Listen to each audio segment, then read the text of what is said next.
I hope that this movie overcomes the issues that plagued the first one. I hope that solutions that are given are not ignored, and I hope that the monsters stop only hearing what the plot requires them to.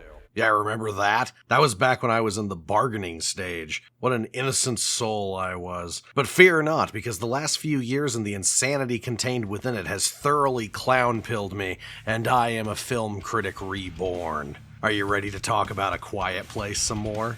Because I don't know about you, but I'm pretty excited for it. Let's go!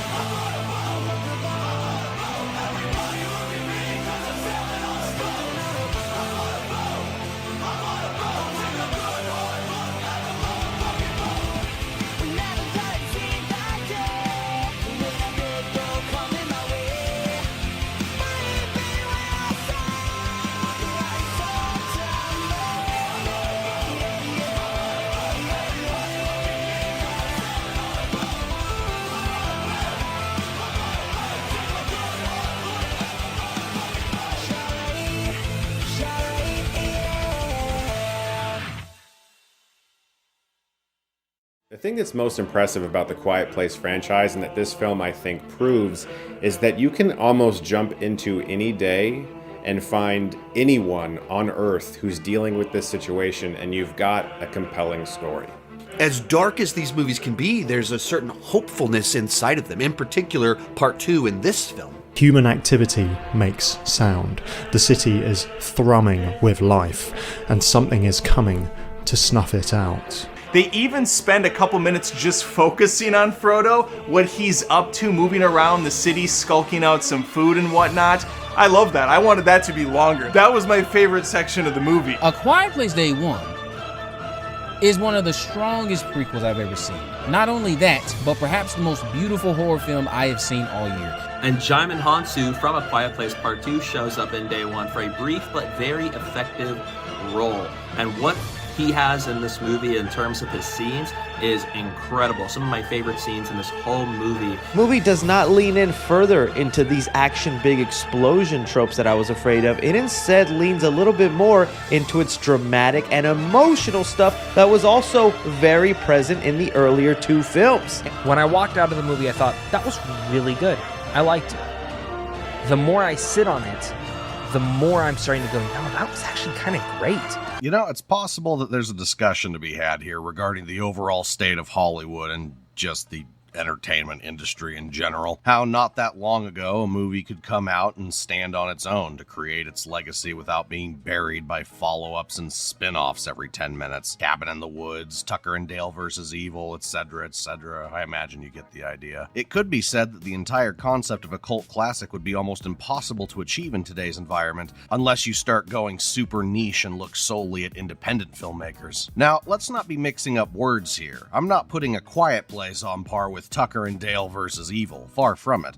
But in terms of public reception, people liked it for the most part. You had the assholes like me that pointed out that none of it made sense and the monsters are basically just a bunch of drooling idiots that the military would have entirely dispatched before the public even realized what was happening. But for the average Joe, you could probably ask them what they thought about it and they would have replied with something along the lines of, it was alright. However, it only takes one bad apple to spoil the batch, and in the case of a lot of sequels, people will agree that it often takes a certain charm away from the original. Ask somebody what they thought about the second Quiet Place movie, and you'll likely get the response of either, it wasn't as good as the first, or more commonly, there was a second one. And I remember like bits and pieces of me complaining about the second one, but I really don't actually believe that I watched it. I remember the first one more than the second one. I have video evidence that you watched the second one. Yeah, that's the thing. I know. But like one time someone was like, "Oh, did you ever see that movie?"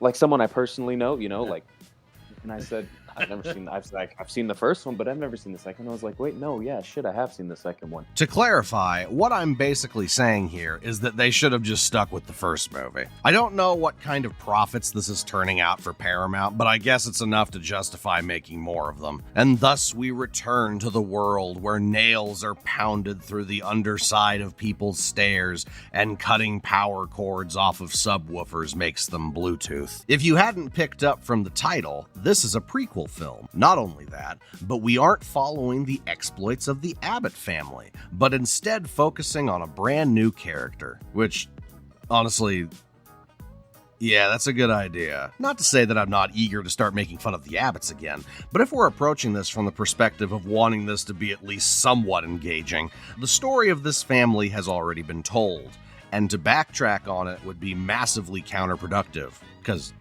insert every single problem that prequels usually have for that reason. Oh, wow.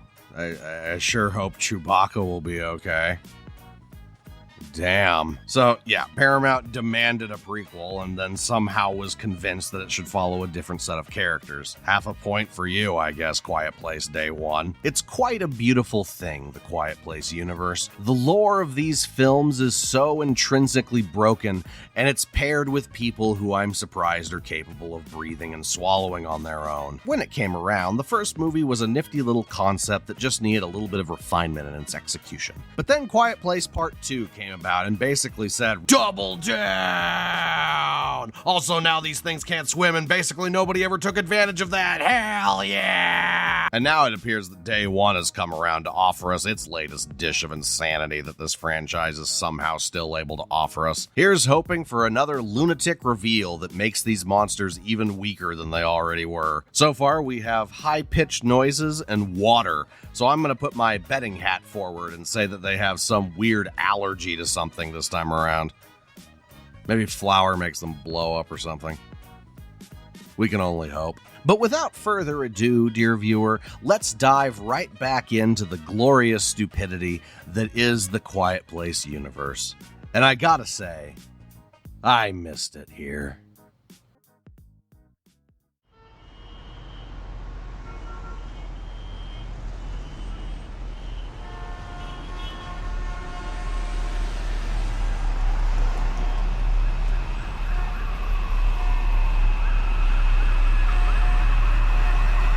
Volume of a constant screen. Oh, great, the new director is edgy. We're introduced to Sam, the film's attempt at mixing up the formula. And what I mean by that is that instead of a wholesome family trying to survive and make their way through this world of silence, we're instead given a bitter hospice patient that goes around insulting her fellow patients and the people trying to take care of her. Betsy's wish sounds like shit. Cancer shit. Oscar does that stupid walk when he wants to hide he shit his pants. Yeah, I know, it's something I do in a lot of movies nowadays. It's like, yeah, this person's super unlikable. Isn't that fun? And I'm like, no. No, it's not. Please tell me she dies of cancer soon enough. Really jumping on the character endearment train pretty quickly, aren't we, movie? This is the best you came up with for character has cancer and is upset about it, huh? Well, that's a mainstream Hollywood protagonist for you.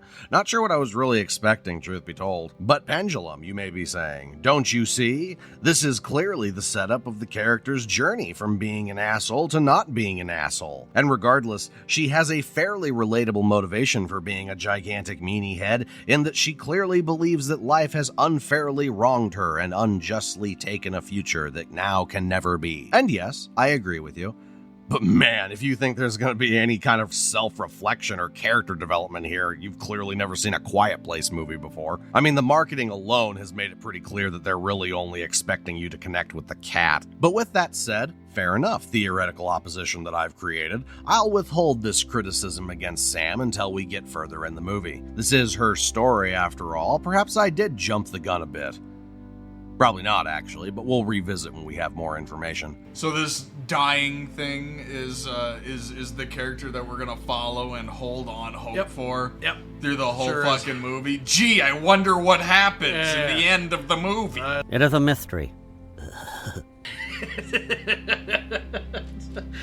Ugh. So that implies the cancer patient is the character for the rest of the movie. Yeah. Yeah. Like, is this actually the character we're dealing with the whole time? Yeah. Is it too late to opt out? Oh There you shit! go, Tom. That's The action. Everybody pay attention. Alarm! Get off your Danger! cell Danger! phone Danger! and pay Red lights! attention. Red flashing lights! Ah! Why is that happening? Like, what is the point of that? Oh, well, but you see, because... Well, you the know, guy the pooped first his scene- pants, so all the alarms go off. That's what it said. I'm pretty sure. That first scene was quiet, and that was really loud all of a sudden. Oh, I see. It's very thematic. You get it, viewer? This might be the best movie ever. This is going to be the setup for the big payoff at the end when they use the alarm system to kill the monsters. Yep. Sam's nurse, Ruben, informs her that the group is going to a show in the city here pretty soon and invites her along for it. Initially, Sam is resistant to the idea, and honestly for good reason, because it involves going into New York City. Oh, gee, going into New York City. That's what I want to do with my free time. Yeah, I would rather die of cancer. I'll go if we get pizza. Pizza, huh? That thing that you can just get delivered to you at basically any time. Yeah, I don't know if that's worth going into New York City for, Sam. I mean, I'm a pretty antisocial person, and I'm not angry and bitter while living in a hospice unit, so I can only really imagine the levels of I want to be left alone that Sam is likely feeling at any given time. And yet Ruben almost instantly convinces her to go out to some mystery show because he told her they'd get pizza on the way back. Maybe this is just me projecting really hard, but I truly feel like it should have taken a little more work than that. But fair enough, I suppose. We'll go with it. Obviously, we're just wasting time while we wait for the monsters to show up. In reality, a grand total of none of this has mattered so far.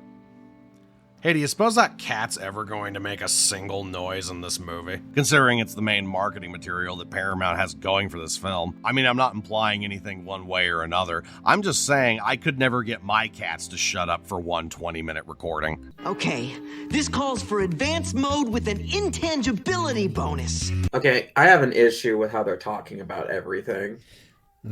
Consider the fact that they've just never done this before. That my cat. Also, your cat I'll say your cat is losing their fucking marbles in the background.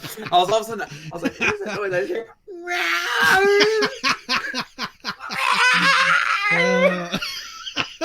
don't care. It's going in the video. And starving for days, you find a fucking can of tuna. You crack it open silently, taking all the effort in the world. It'd be so quiet.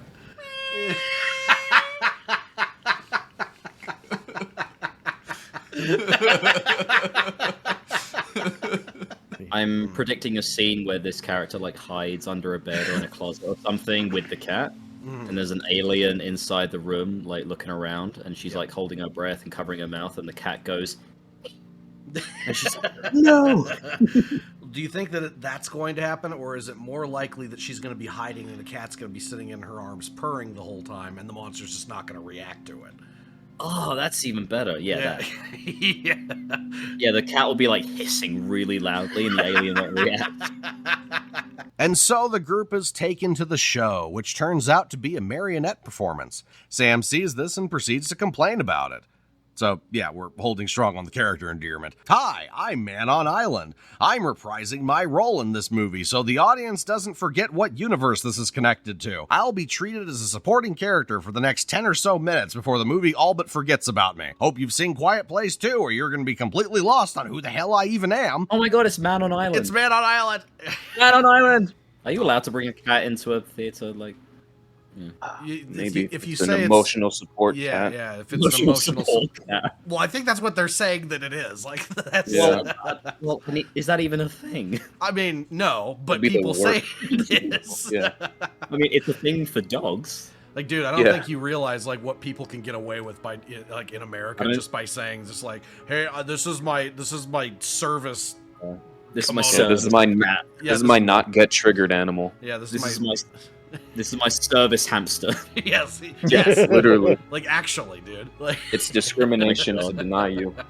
I'm sorry, but this is my service llama. You guys are gonna have to. Let me into this McDonald's right now. And thus brings about the marionette show that has an entire scene dedicated to it for some reason. No doubt here, so a pretentious YouTuber will one day make a video essay about how it's a metaphor for Sam's condition or something. Like, come on, movie. Were we really that hard up for padding out the runtime? I know we're in Act 1 still, and things are meant to kind of be slow to build things up, but I mean, it took the puppeteer almost 20 seconds to limp on stage and get the stupid thing out of the briefcase. I am also assuming that there's supposed to be some kind of meaning behind it, considering the amount of time that's given to it, but I'm afraid it's all but lost on me. Yes, I know, I failed my intellectual film critic test. I also called Leonard Skinner country music in another video, but surprisingly nobody's gotten angry at me for that yet. It's gonna blow up the balloon, and then it's gonna pop the balloon. It's gonna be really loud. Get it? Oh, is that what the point of this scene is? Yes, because I don't know what the fuck is happening. Dude, they're spending so much time on this marionette show, and I'm just like, why? Like, What what is is this? Like, What is is this like character development? No, it doesn't have any Why is purpose. No, you see, the balloon is like life. Is this and the you soundtrack can of always the film, or is get this more the out of show? life before it pops. Oh. Regardless, we'll chalk this up to my irrational compulsion to get to the good stuff, and we'll carry on. If the story had been Another about cat. the old puppeteer, and we watched a movie about his journey, and his very last performance was doing that one that we saw, we probably have more of a connection to what was happening. Yeah. All right, Shammy, you're right in the next movie.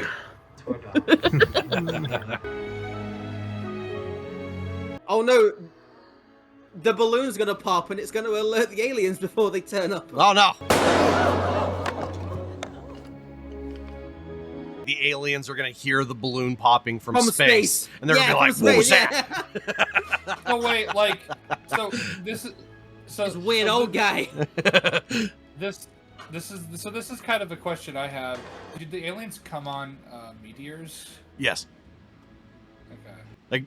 Like Jake, you're gonna have a really bad time if you're gonna try and make sense of how these aliens work. Or If you're what they're gonna doing question here. the movie, you're gonna have a bad time. Yeah. Well, no, like, I mean, like, if they were on, like, a derelict spaceship that just kind of crashed at the very least, like, okay, they're on a thing that can survive atmospheric re-entry, but, like, were they in the meteors? I don't know. I was like, are they like fucking orcs? They just like get here by crashing into the planet in space rocks? Yeah. Hey. That is so fucking contrived. Like, I know what that is. That's just like supposed to be some like subtle. It's a subtle build-up because like bad things are happening. Why would they stop? Why would they both stop and look at it go by? Like, what was that? Yeah, in New York City. Yeah. Like, What was like that? What was anybody that noise? gives a crap. Yeah, they were like, why was that car making noises? What? After all is said and done, Sam approaches Ruben, who gets off of the phone and informs her that something is apparently happening in the city, and they want everyone to get back as soon as possible. As rational as any mainstream protagonist would be, Sam immediately gets angry about this, since Ruben promised her pizza. We're already in the city. Well, then we'll order it tonight. Yeah, Sam, it's not like it's unobtainable once we leave this stupid place. I have the Pizza Hut app. I have the Domino's app. I have the DoorDash app. This is the one type of food that you can almost always guarantee your ability to acquire at literally any given point 24/7, no matter where you are in the country. I will buy you 2 pizzas, Sam. There are military trucks in the street, and the nurses back home want us to come back because something is happening in the city. We need to not be here. We're getting pizza in the city and then we'll go back. No, we're not getting pizza. Yes, we are getting. Oh boy. Oh boy, Sam and I would be having some words if I were the one in Ruben's position right now. Remember in Quiet Place 1 and 2, where the overall motivation and driving force of the Abbotts was the survival and safety of their family? Yes, they were very poor at it, but at least they had that going for them. Spoiler alert, but this is the main motivation and the driving force for Sam in this movie. I didn't get my pizza. You said we were getting pizza. I'm not going back until you get pizza for me right now. We're not getting pizza. Yes, Not we are getting. Okay, you gotta calm down. Calm down. Don't tell me calm down. And then start calming down. Yes, of course. My mistake, Sam. Clearly, you're the reasonable one in this situation. It was obviously premeditated of Ruben to take everyone to a marionette show on the day of the goddamn apocalypse so you wouldn't get your stupid pizza. Okay, that positive review that you posted, Will, of this movie, I hate it even more now. Which positive review? There were several that I posted.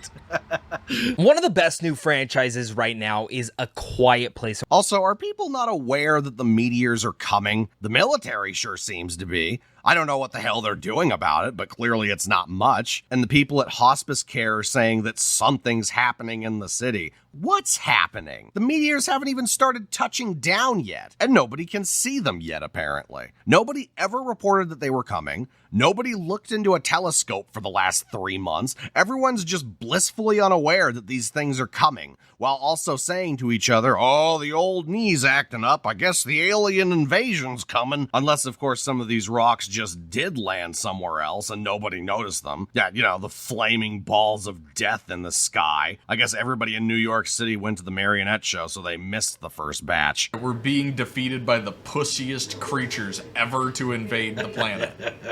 They're so soft. Like, ain't no way I couldn't farm those things, and I hold to it. Right. I don't understand how the fuck they got there. These things clearly are not intelligent enough to operate machines. It's not like they were came from their planet, got in a fucking spaceship, and the spaceship crashed. No, they can't operate machinery. How the fuck did they get here? No, you see, they grew like a tick sucking the life out of a meteorite until they landed on Earth. Jesus Christ. It's like a tick. And it's like you can't even fucking scavenge for food because most food that we eat is packaged. You can't open your fucking food to eat because then bitches make noise. And like the canned food as well. Yes. You literally cannot do anything. You can't do anything except for sit there and die. This movie's making you really mad, Isaiah. No, it's not, because I'm just thinking about it now. Like, you sit there, you can't eat, your stomach grumbles, you can't stop that shit. Stomach grumbles. You know? That's like an SNL sketch of this movie. It's some fucking obese fat guy like eating chocolate, his stomach grumbles, like, oh no, the alien.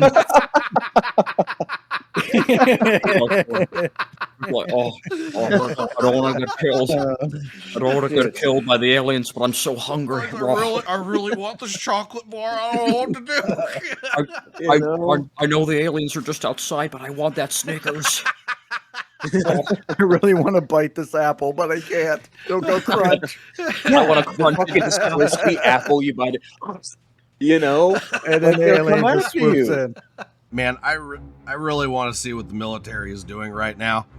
Like, I really want to know what the military is doing right now. We're stuck here watching this poor dude trying to reason with a crazy person about dinner. Meanwhile, we could actually be seeing something interesting. Like, you know, how these monsters were able to take them out in any capacity whatsoever. It's like those zombie movies where you see the abandoned and ravaged tanks in the middle of the streets and you think to yourself, how did the dead people do that? No, but these monsters are really strong. It's a tank. Do you realize how strong these things are? Also, do you realize what other kinds of weaponry that the military actually has? Not least of which being the directional sound devices that they just have. You know, the actual weakness of these things. Some random dude with a deaf daughter made one of these on accident by screwing around with a hearing aid in his basement. Like, hell, I could probably get an app on my phone that would kill these idiots. And keep in mind, this isn't even taking into consideration that they can't swim. It's like when I see some of the marketing material in my feed saying, would you survive in the Quiet Place universe? Like, man, I would solve the Quiet Place universe. Give me a dog whistle, a couple of trash can lids, and a canoe, and I'll have the apocalypse figured out by the end of the weekend. But no, I guess the military gave up when their standard firearms didn't work on them. Do the Quiet Place monsters have like an official name? Death Angels. That's cringe. Yes. That's what the actual... Yeah. You know what? You shouldn't have told me. I'm sorry I asked, Will. I mean, I know I asked, and that's my fault, so it's not your fault, Will. It's mine. This is why I don't refer to them as Death Angels. I refer to them as the aliens or the monsters. Like well, you're racist. So Sam gets back onto the bus, and she's the big sad because she didn't get her way, until a siren starts going off, and everyone goes out to the back to see the meteors finally starting to come down. I guess all of them were completely invisible until this exact point, but whatever, I suppose. It's also a good thing that none of these meteors hit any buildings, huh? Yeah. How convenient. Yeah. They didn't hit any water, they didn't hit any buildings, all of them struck specifically in the streets. But it's also like, if these asteroids are like really small, are they just like riding on top of it and then just like falling? I've always assumed they were kind of like in it or something. Yeah, maybe. Not It really could be like a asteroid, rapid more hatch life form where it like No, the aliens lands, are on and then top of the asteroid, just like Soviet soldiers in Afghanistan on BTRs. Or yeehaw, Ryan cowboy. Yeah. Also- I like the image of them all just like death gripping onto the asteroid as it falls onto the earth. they're just like orc war boys where they just ride around on garbage. It just works. One of them actually strikes nearby, destroying a lot of the surrounding architecture and covering the surroundings in dust and debris. Oh, look, here they come! They're all landing in the same. They're all landing in America. Yep. Wow, that would cause a bigger fucking crater and explosion. No, it's not. Well, dude, if they actually like tried to acknowledge that the meteors would cause damage to the Earth, the whole premise of this movie would fall apart. Dude, like one meteor, the size of a truck would like destroy a shit ton of that city. Yes. Works out very conveniently, since I don't think the writers know how the number of monsters to number of meteors ratio works out quite yet. I mean, don't get me wrong here, there's certainly a lot of meteors in the shot, but, I mean, the thing about New York is that it's it's surrounded by water. Yeah, instant death for the Death Angels here. Good thing that all of these rocks are going to be touching down on the 30% of the Earth that's actually habitable for them. Also a good thing that these things are completely immune to the entry of our atmosphere. Oh, no, wait, hold on, silly me. They're armored. Sorry, I don't know what I was thinking there. But here we are then. We have our conga line of asteroids here, all with about 50 to 100 Death Angels gripping onto each one that are all immune to fire damage. And all of them are also really angry because they've been drifting through space for thousands of years and haven't had to listen to anything. And now all of a sudden there are noises and they just want everybody to shut up. Personally, I'm on the monsters side in this situation. Anyway, we see Sam wandering around in the street for a bit, with people getting yoinked whenever they appear in front of her. This goes on for a bit, and it's honestly kind of a neat sequence, until one of the monsters tackles an ambulance and somehow causes an explosion for some reason, and throws Sam backwards into a wall, which knocks her out. Oh, God. Why did that explode? Why did that explode? Can you pull that back?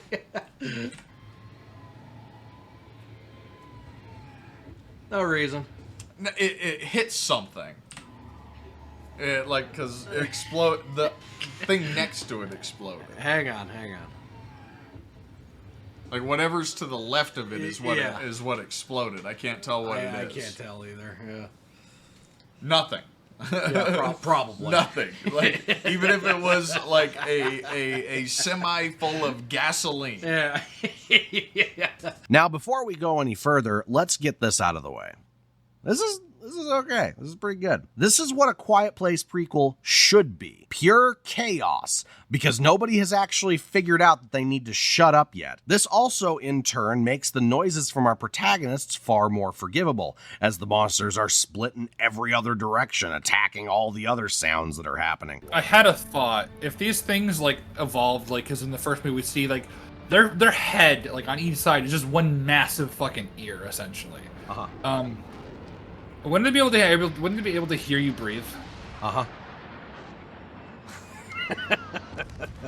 But have you considered shut up? Yeah. Just don't breathe, Jake. Come on. Seeing our character learning and adapting in real time before finally realizing, oh, if I'm quiet, the scary thing doesn't try to murk me. And the true tension comes in when everyone around slowly becomes aware of this as well. So truth be told, if that's what we're in for, then maybe this movie isn't going to be as bad. Oh, never mind. That's not what we're doing. Yeah, silly me, right? We wouldn't want the movie called Day One to be about the first day of the invasion or anything. No. We're gonna knock out the main character and keep her unconscious until everyone on the planet's figured out what's going on. Oh, Quiet Place. You never cease to amaze. I just really don't believe that they actually figured it out by now to actually see what's going on. This quickly. This is like, oh, We have to be quiet. That makes sense. The way that they were all dying, that motherfucker would have just showed up. They're out here killing them, bro. This isn't happening. This isn't real. This is Like, stupid. I don't think everything would be like completely silent. There'd still be like car alarms going off, people screaming and stuff, running around. You think that you think this entire room is staying quiet? You think that all of these New Yorkers together in one room are all agreeing to be quiet? Wait, and they're like, wait, how did Steve die? Cuts to Steve, comes across an alien. Hey, I'm walking here. Gets eaten. They're like, oh my god. Like, they figured it out within the first 5 minutes. Like, oh, an ambulance exploded. That must mean we need to be quiet. Yeah, that must mean the monster's attracted to noise. We better be quiet. They figured out the noise thing fucking instantly. Holy shit. Everybody collectively realized, and and everyone was like, all right, we are all on the same page. The entire population of New York. Bullshit. Everybody come to the auditorium and we'll hide out there and do a puppet show with a balloon. They're all dead silent. They instantly figured it out. How the fuck? This is such like bullshit, like meta knowledge as well from the filmmakers, like because they're like, well, you know what the rules are with the aliens, so so they have to too. And it's not like we won't bother having any fucking time spent like with these survivors figuring out how to survive. Adaptation to the unfolding events, military intervention, overall destruction that would take place because nobody knows what these things are. Nope, we're skipping all that. Everybody's on the same page that they were in the first movie now. Here you go. Here's a trailer shot. Finger to the lips. Gotta add a new one to the montage. Speaking of adding a new one to the montage, none of the monsters heard Sam coughing when she woke up. I wonder if that's going to be something that happens more than once.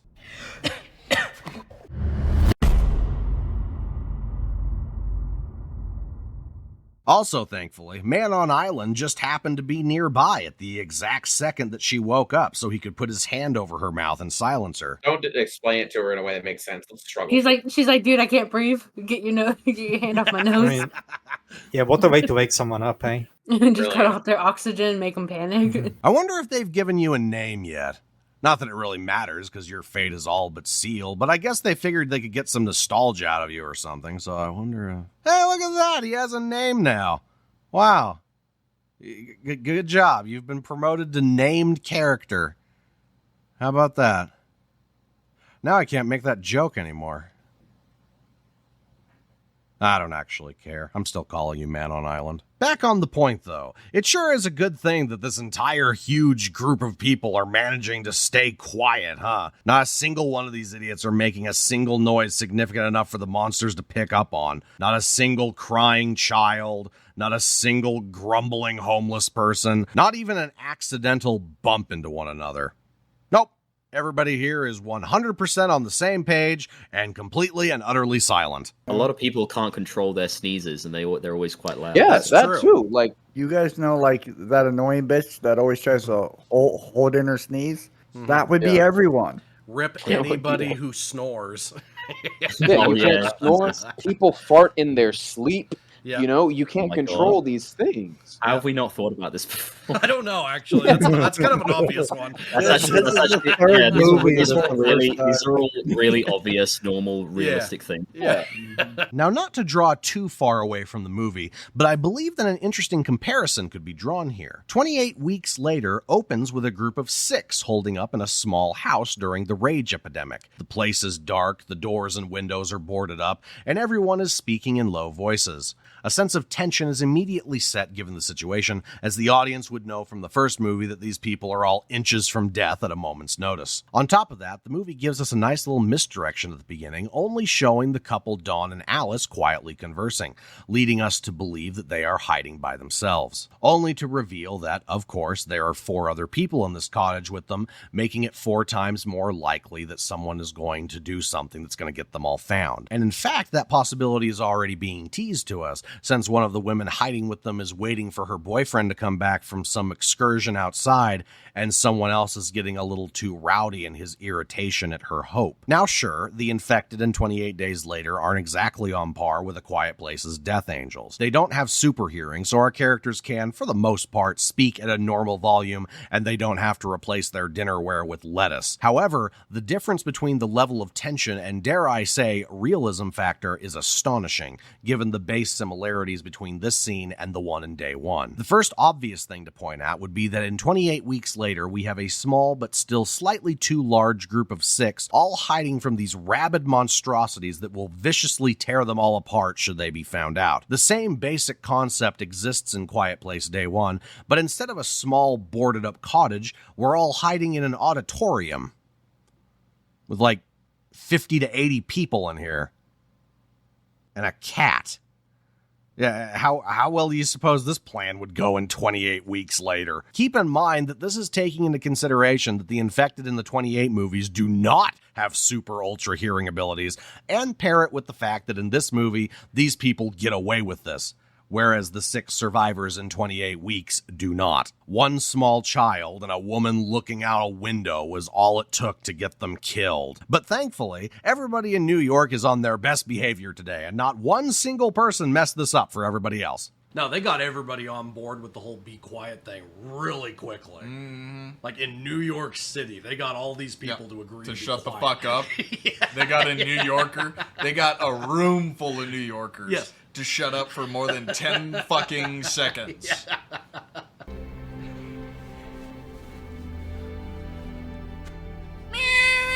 I'm just saying, just waiting for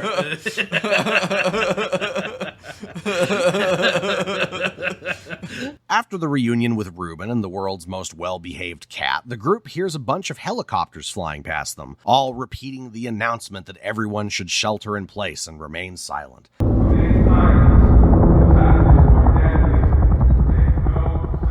And obviously they attack the helicopter off screen because then they would have to show what are they gonna do with the fucking helicopter. Yeah, we wouldn't want to see that, the interesting stuff. Too much. Why would you want to see the interesting stuff? That's boring. Now, as much as I would expect the opposite from this franchise at this point, the monsters are in fact reacting to this. As the helicopters fly by, they are followed shortly by the sound of multiple monsters rampaging after them. We can start with the obvious here. Fun thing about helicopters is that they're really loud. Like, they're really, really loud. As this is your guys' first time in a helicopter, you're probably not used to headsets, but they are really, really important. A, for your safety, because it is really noisy in here and we want to protect your hearing. And yet the super hearing death monsters don't actually react to them until they're close enough to the point where the human characters can hear them. Sure, you could defend this point if you wanted to for some reason and say that they're just hearing the monsters lagging behind the helicopters. And sure, yeah, that's a possibility. Until the helicopters start circling back and we literally watch a monster react to it at the same time that the human characters do. These things quite literally have ears for heads, and yet they seem to only be on par with human hearing at any given point. Oh, look, we're doing an alien scene. Oh, wow, it's like Alien. Have you guys seen Alien? Yeah, we should watch Alien instead. It's a good thing that this thing can't hear that dude breathing. Yeah, there's literally no way. So, what the fuck was it even doing? See, that's the thing. What the fuck are these things doing? They're blind. What is it doing? Why was it only one that just came in? Because the rest were chasing the helicopter or something. Because they know that guy called dibs. Yes. Yeah. We have to be very, very quiet, everyone, or else a monster that's 12 miles away might hear us. Doesn't hear a convoy of goddamn helicopters until it's literally right above him. So do these things actually have good hearing or not? Also, not one of these helicopters are even considering the possibility of taking advantage of the fact that all these monsters are blindly following them across the city. Seek shelter on water. The attackers cannot swim. This is something we know, and yet we are not leading the horde that's following us into the adjacent ocean. We are merely leading them in a giant circle around the city. Shelter in place and be quiet, because we don't actually have a plan for this. I also really love the implication that even though this is how day one is going, we know from the first movie that newspapers are still being printed at this point. Printing press must have been next to a waterfall. I feel like I made that joke in the last video. Oh well, I'm not going back to check. While the monsters are rampaging by, the cat gets scared and runs away. Because, you know, it's a cat. Like, the most unrealistic thing right now is that cat is not tearing up that woman's arms right now trying to get away from her. Imagine if that cat was Orion. We'd all be dead. Shit, we would all be dead. Jess would be the only one not killed by the monster. Yeah. Like, she'd still be clinging to Orion as he's just fucking just dig. Yeah, just ripping her to shreds. Sam chases after it and immediately steps on a bunch of broken glass, which I guess is enough to turn the monster's attention away from the megaphone announcement and the roaring helicopter propellers. Not enough to actually burst into the building, mind you. Remember, it's still got some plot armor to bust through first. It's just going to spend a few moments peering through a window, even though it's blind. Meanwhile, we're gonna stare after the cat in horror like this is an SNL skit while we wait for it to meow or start scratching the door or something. No, cat. No, I told you, look, the cat's gonna do something to draw them in. Cat's over there playing with a fucking string, and it's gonna get everybody killed. Oh no, the fucking there it is. Needless to say, now that the cat has accomplished its task of bringing forth the spooky scene, it is completely dead to the world now and does not make a single noise or attempt to escape from Sam again now that the monster just exploded into the room. I mean, no, sorry, it's actually super tense and spooky. Oh no, helicopter's back, it's gotta go now. Oh, how lucky, oh, they got away. Man, that sure was a close call, let me tell you. I sure am glad that Kitty here isn't freaking out at the monsters rampaging by this time. Yeah, no, it's fine. He heard it once and now he's used to it. That's how cats work, right? Oh yeah, now you hold the cat. Why didn't you fucking grab the cat earlier and let it do that? Man, that is the calmest cat on the goddamn planet, man. Like that. Cats are not known to be very skittish. Well, no. They're very stoic and they don't they don't run away in fear. So do you think, being that this takes place in New York, do you think those fucking monsters are taking the time to climb to the top of all of those skyscrapers? Probably. Like, can you imagine them walking up fucking 800 flights of stairs just to, like, check, you know? Yeah. Wouldn't those be pretty fucking safe bets? Like, probably, actually. I doubt they're climbing up to the top of the Empire fucking State Building, dude. Yeah. Go to the top of one of the towers or something and just, Unless they all went down in the meteor shower. Well, I mean, it depends on how selective their hearing is, depending on what scene we're in. Or if you're a named character. A mile up. Yeah. Because someone threw a penny at one. Yeah. Somebody just sniping them with coins from the top of a building.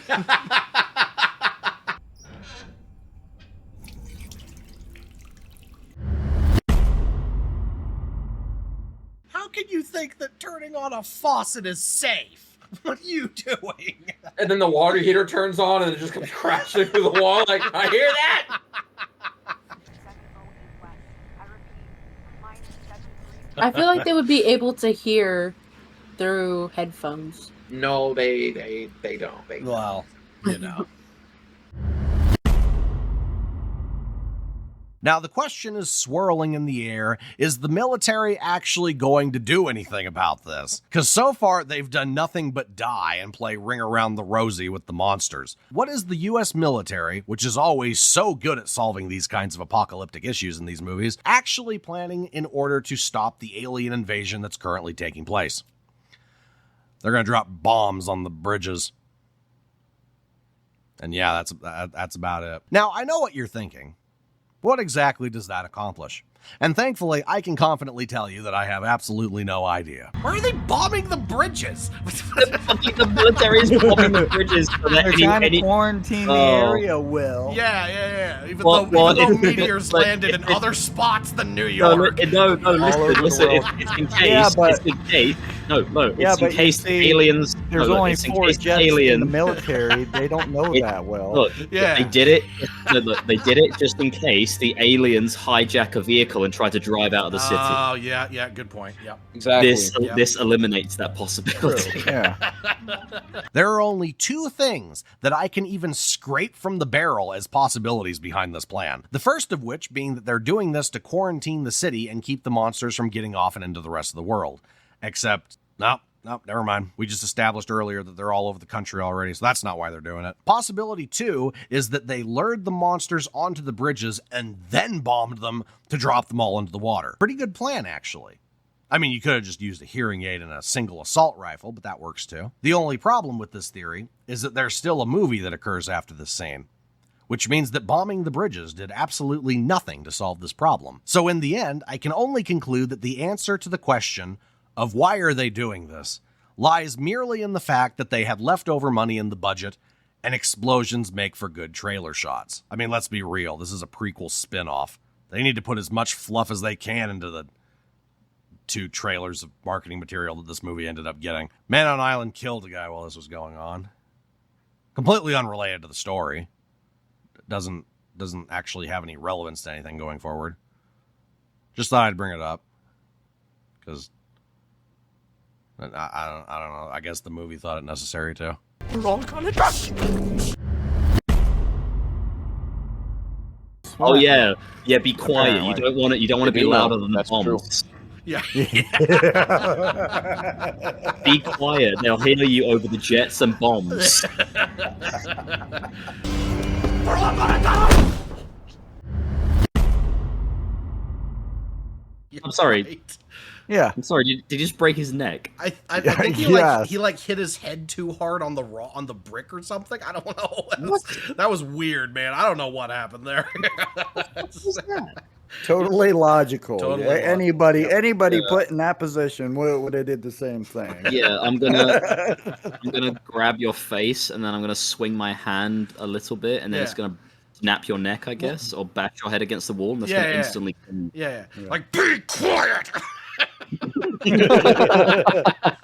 That's what Will does to his birds. That's why we don't hear them right now in the look, just going to background. I felt that. Yeah. Like I'm in a position where it's like, oh, I'm in hospice, so I'm literally dying. All this stuff's happening. It's like, oh damn, how am I gonna live through this? Like, you're not living through this, bro. I hate to break it to you.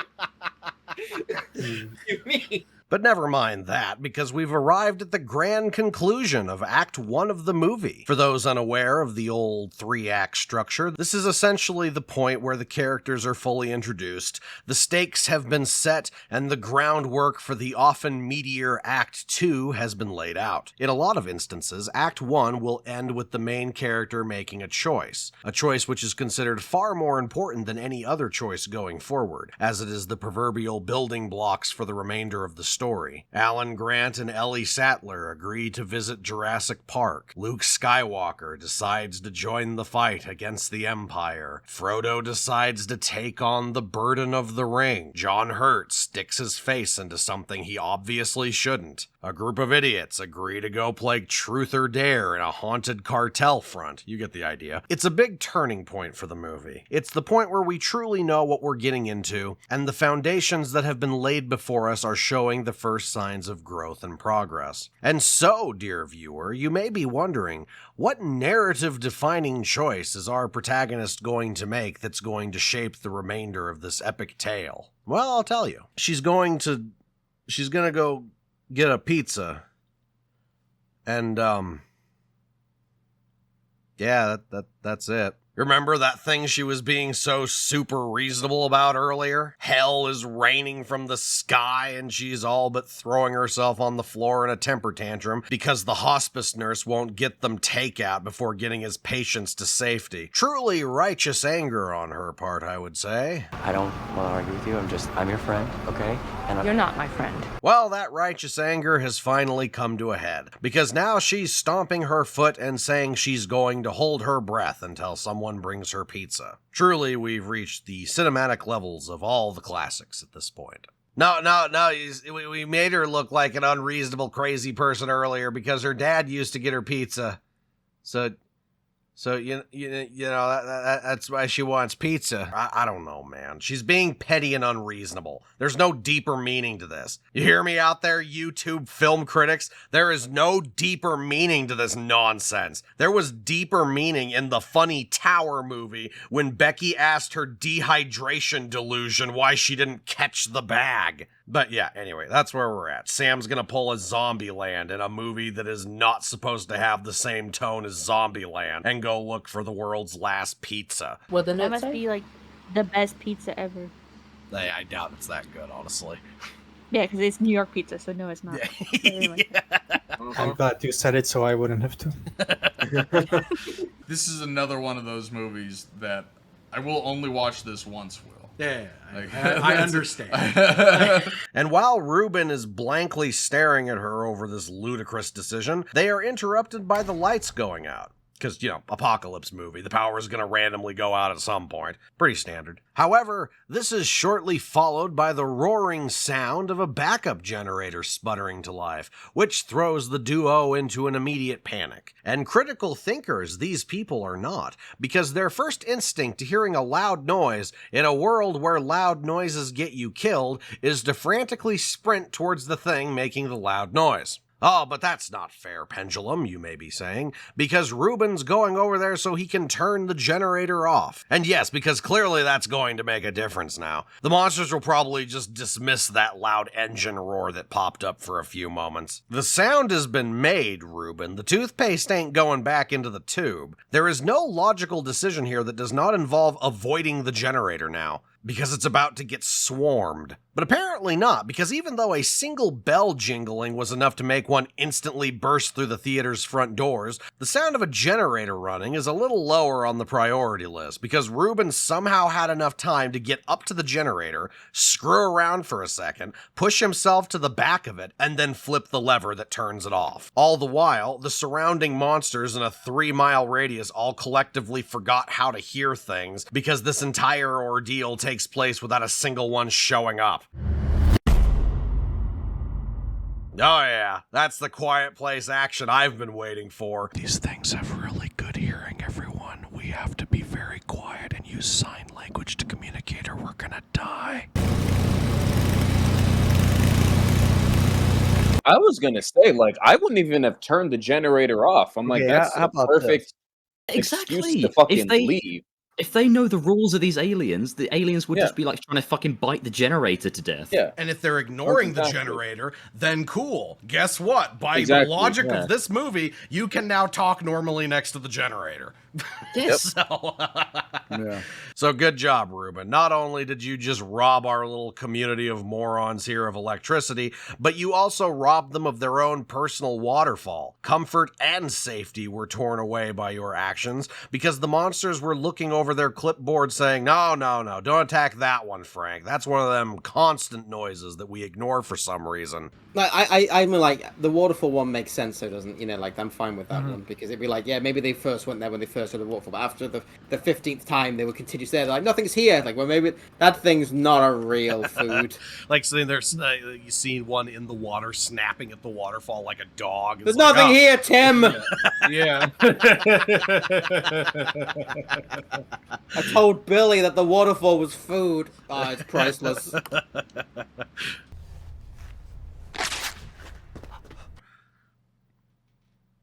Oh, you're not serious.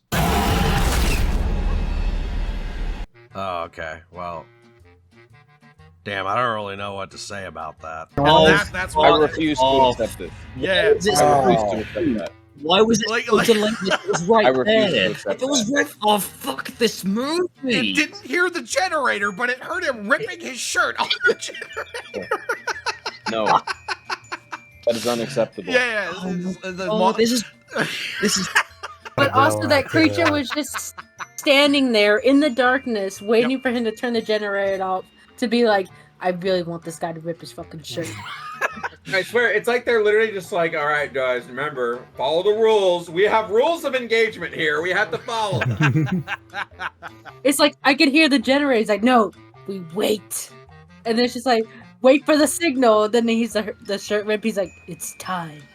And then they now you can kill him. Yeah. And go. I know we're only 20 minutes in. This is worse than A Quiet Place 2. This is worse than A Quiet Place 2. That was fucking That absurd. was pretty stupid. That was absurd. I refuse to accept this. It's just so absurd. It's not real. Yeah, but it's called A Quiet Place, so the quieter sound is what gets their attention. Oh my god, you're right.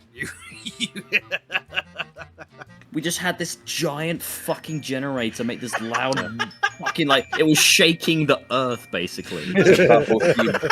And then he turns it off. He turns it off, and then like a tiny rip of the shirt, and they both look at each other like, "Oh, now we're screwed." It's like, what do you mean? Hey, look, she's making noise. You hear that? No, she's not. No, She's gay. God damn it! No.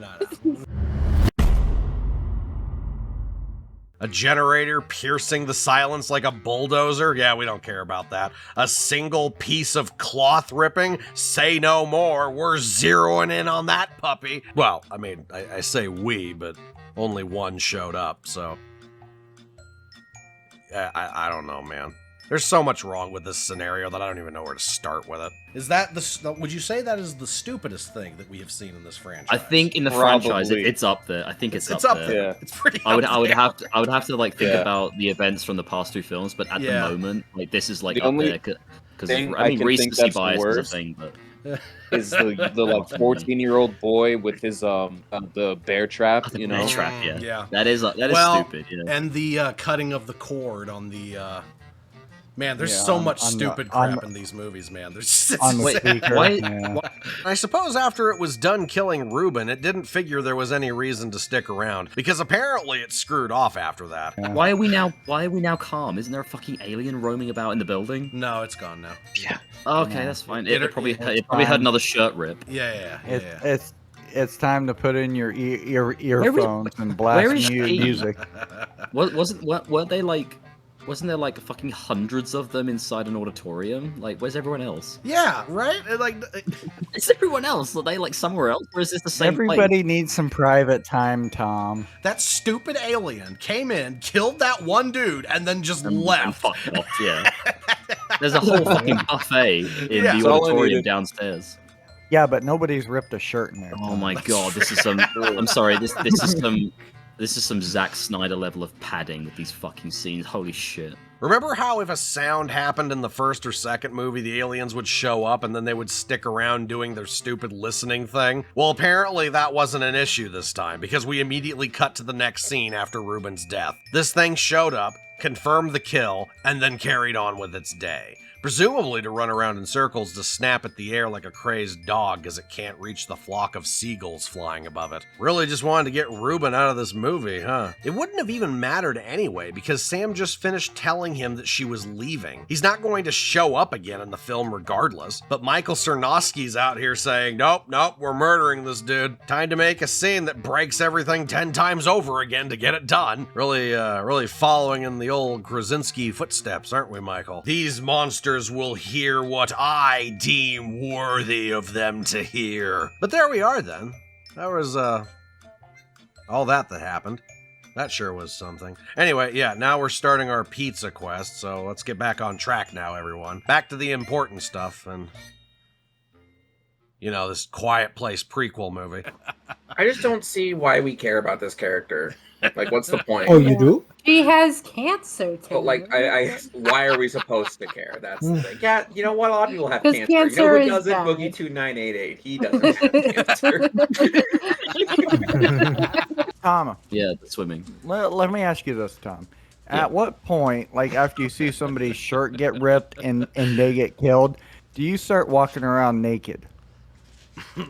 How soon? How soon until the clothes are just like whatever? We don't need clothes anymore. No, I think never. I think you just like wear clothes that don't like rip you just don't rip your shirt. I mean, because in reality, it's not that difficult to do. No, I would be naked within a day. I mean, minimum. Within a day of the fucking apocalypse. I'm naked with a gun. Naked with a gun. Yeah. And so Sam gathers her belongings, and we have another shot linger on Man on Island, as if he's a character that matters whatsoever in this movie. And off we go into the darkness in search of comfort food. And not a single monster heard any of Sam's footsteps as she embarked on her journey. Yeah, see all this rubble and debris? Yeah, she stepped over all of that silently. I don't know. For all I know, she didn't do it silently, and the monsters just didn't care. We're at that point that's in every Quiet Place movie where the mic is muted and it's just background music, so I can't actually say one way or the other. Yeah, I was gonna say, like, there's no way you are stepping silently. Step softly on that broken glass. Yeah. Any second. Sorry, that was a loud one. I only heard that in one ear, so I know that was.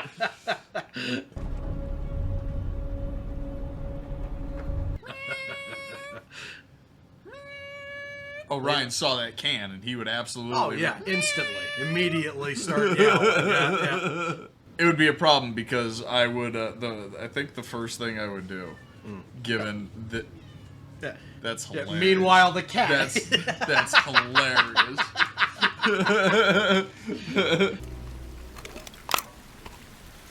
Okay. I'm sorry, but the real move, as much as I love my animals, is I'm not bringing this fucking cat with me. Yeah, honestly. Yeah. But it's her support cat. I don't give a fuck what her support anything is. No, you don't just go, oh, I'm gonna cover it. That didn't happen.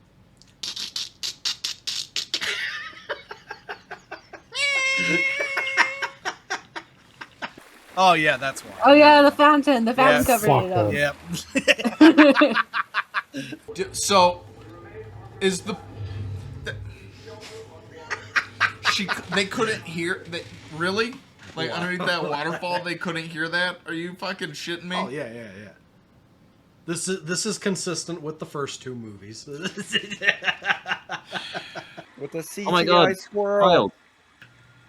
Two childs. Oh my God, there's fucking hooligans in this movie. I guess these two kids figured out the waterfall thing as well. We live here now. How's that fountain still going when there's no power anywhere else? Fountains run on electricity, you guys. Shut up. No, shut up. It's a reference. Oh. It's a reference. This is one of those natural fountains. Also,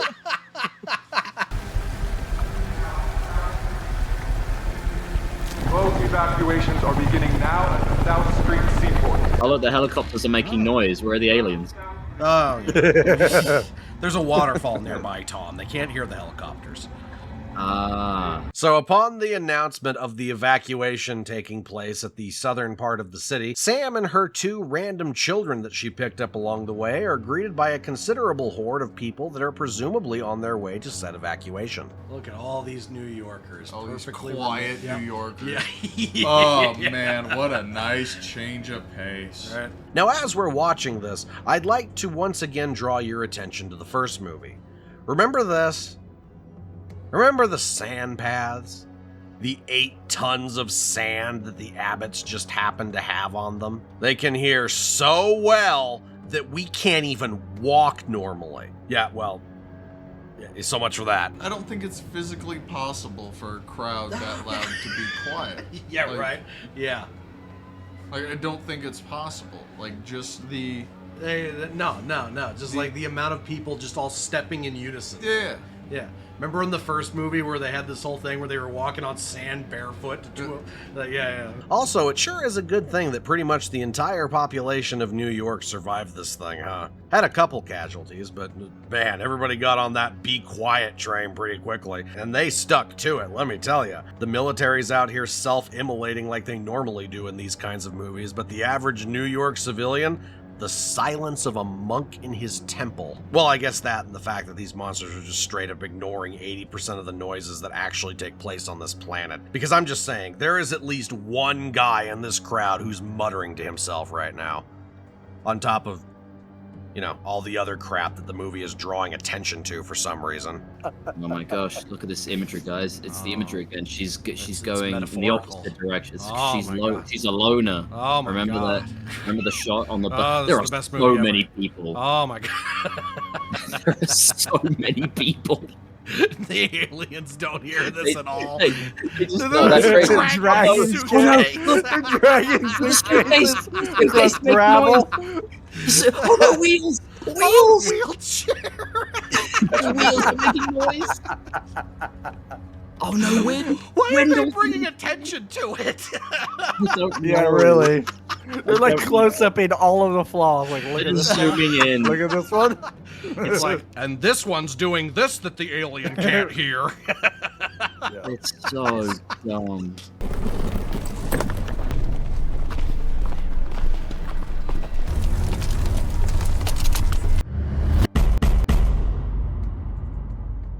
Like, I get that the military and the government in real life is stupid as fuck, but I don't think they're as... fuck off! Yeah, No. They're No noise. There's no noise. They're not making any noise. Hey, you think that entire group is staying quiet? Yeah, they're making no noise whatsoever. Yeah, I like blinked. I looked away for a second, looked back up, and then I was like, oh my goodness. Oh my God, look at that shot! Hell no. So many people! Oh, yeah. Thank you. Marching in the And then someone Oh, look at the aliens came back. Wow, that was fucking pointless. Somehow the aliens returned. There's one of the sound monsters! I told you. They were all just like, wait for it. Wait for it.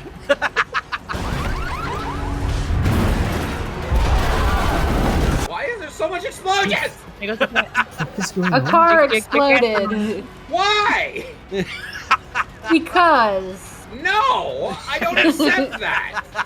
Why did it blow up? I don't know where that went from. What's going on? Why did the car blow up? Christ on a cross. Why is she going blind? There we go. Almost flew too close to the sun, did we, Michael? Realize that you probably couldn't reasonably get away with the aliens not hearing this? I mean, I was fully prepared to continue talking about it. This is a quiet place we're talking about. I've long since been convinced that these monsters aren't actually able to hear anything and just get random waypoints set on their mini-map when it's time to attack something. Anyway, now that that's taken care of, it's time for all sorts of random nonsense to happen. There are extras running in all directions, cars are blowing up for no reason, windows are breaking, the cat is somehow not ripping Sam's face off right now. Oh my god, oh my god, Frodo! Oh no, not the marketing material. Everybody stop everything. Make room for the cat. Make a pathway for it to run away. Okay, good. We can carry on now. And upon the ground Sam lies, chaos in all directions, somehow not getting trampled, and immediately she thinks, I must reach safety. Luckily, there's one of these exploding cars that I can crawl under. But wouldn't you know it, another random civilian randomly decided to crawl under the car with her and start screaming for some reason. Please! Please! Help me! What's your plan? Also, please. Yeah, what do you want me to do about it, bro? You get your screaming ass out of here and go down. Oh, he just Dude, if you were like just underneath the car and didn't say a word, then it wouldn't have grabbed you. Yeah, right? Yeah, that's not how this works. Like, what am I gonna do? Let me go! You dumbass motherfucker. Thankfully, Sam did manage to pick the one vehicle in New York that isn't made out of C4, because it doesn't instantly explode as soon as a monster comes into contact with it, giving her the ability to escape by the skin of her teeth. Let me tell you, I was pretty worried for her. Jonathan! Jonathan! Yeah, there you go. Do that. Oh my god, how could we have ever anticipated? Earned. Oh yeah, I'm not supposed to talk. Oh, yeah. I didn't expect that! Ay, pendeja. How could I have If only I had known. Oh, man. Damn, everybody kind of abandoned the strategy pretty quickly here. The only point in all of history when more than 3 New Yorkers were able to agree on something, and out the window it goes. Panic, run around in circles, scream needlessly. Meanwhile, the monsters are honing in saying, oh, that's where everybody was. Damn it, Paul, they were all just out in the street. How did we not find this sooner?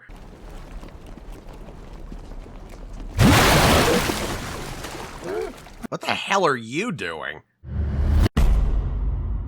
Wait, no. We're not brushing past that. That was stupid. First off, the monsters didn't hear that.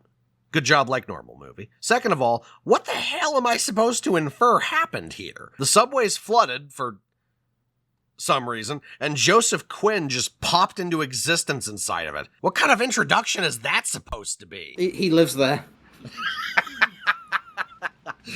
I woke up and there was just all this water in my house. Wow, what a wild Friday night this has been.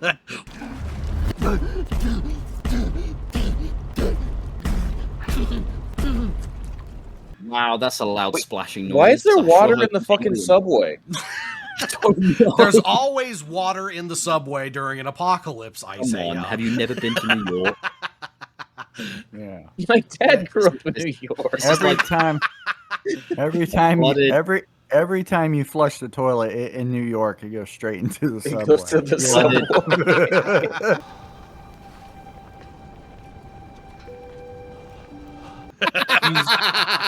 What did I miss while I was out, guys? Please Do I have a cat now? Like, Dude, it's a cat. What the fuck is that? Why are we wasting time on I've never seen such a creature. This must be the aliens everyone's talking about. Yes, I know. He was probably in the crowd, and that's where he went to hide from the attack. But, man, framing, my dude. We didn't see him in the crowd. We didn't see him in the attack. We have no point of reference on who this guy even is. The movie just randomly said to us, and then Joseph Quinn spawned on screen. He's a main character now. Care about him. But lest we forget, we have another main character in this, so we need to slam these two into each other so they can have their little dynamic together.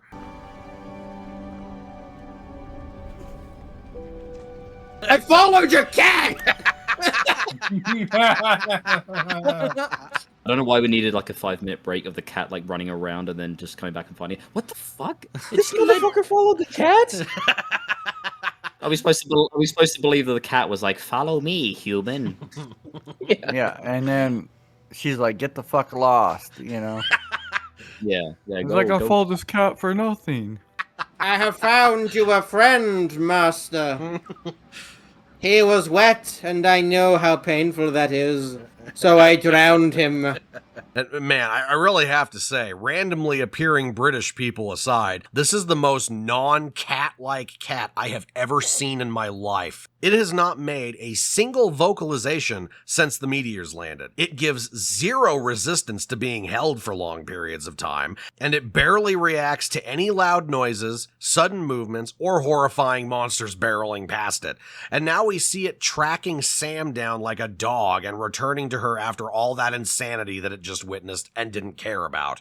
But never mind all that, because now we have Eric with us on our little adventure. Yeah. Dude, like, what do you want? Like, what? It's a cat. And it's a woman. Like, what? Just Yeah, go there's away. nothing good. There's nothing good to come from this, dude. Just leave. You don't know who this is. Focus on your survival. She looks like a homeless person, bro. There's no winning here. You don't want to be around this, I assure you. If I saw someone holding like a cat in an apocalypse, I'm gonna be like, okay, I'm gonna go find help. Bye.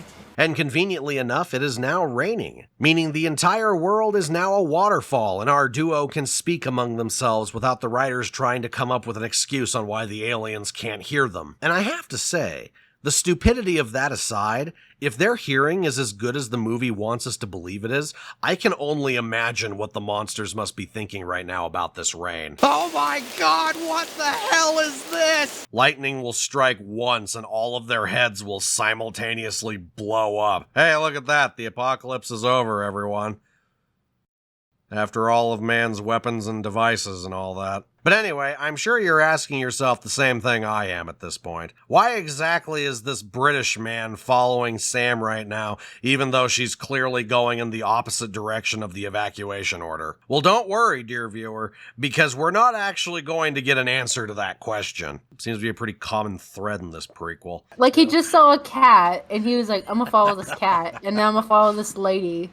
Like, if there was no apocalypse happening right now, he would look like the creepiest fucking dude. Instead of, doing. I saw your cat. Yeah. There's like no actual character reason for him to do it. He's just like, I too like cats, m'lady.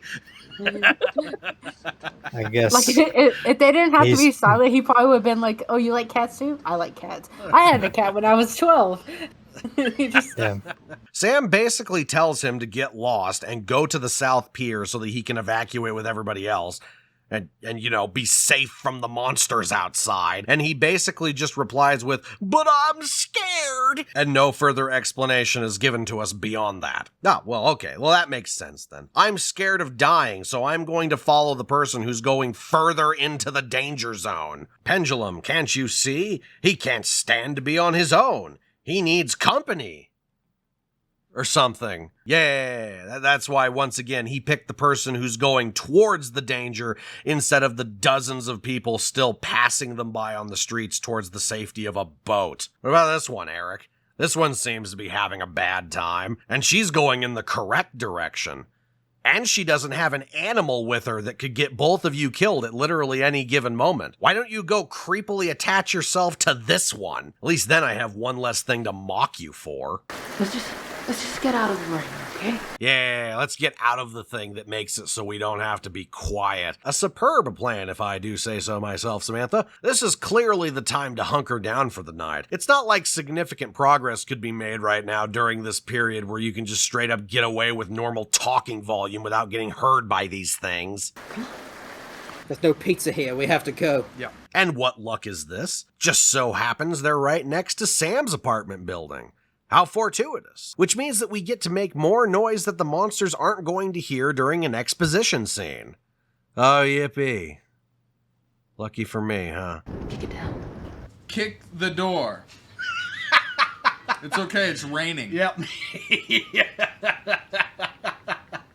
Kick the door open, huh? Kick the door open. Guys, it's raining, so it's fine, I guess. Kick the door open. Just make sure you do it quietly, Yeah, you better start learning some lock picking skills. Oh, fuck off. Yeah, no, I don't think so. Shut the fuck up. Shut the fuck up. Look, I'm sorry, what? They're already contradicting their rules. She said you can make as much noise as you can because it's raining, and she's like, oh no, you have to wait to time it with the fucking lightning to kick the door. Oh my god! Fuck this really. Oh my! I'm angry now. I'm angry, Will. I'm angry.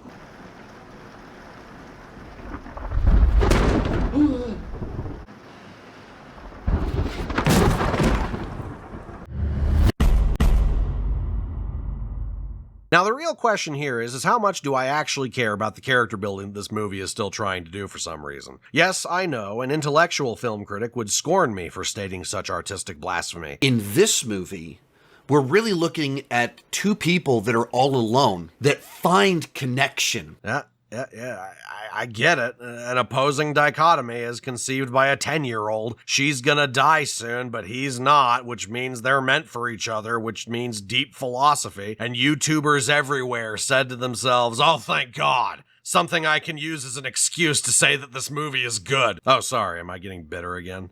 I am reviewing a modern movie. It tends to happen a lot during that. Oh my god, I don't care. This was not Just push through it, Tanner. You can do it. I believe in you. So boring, dude.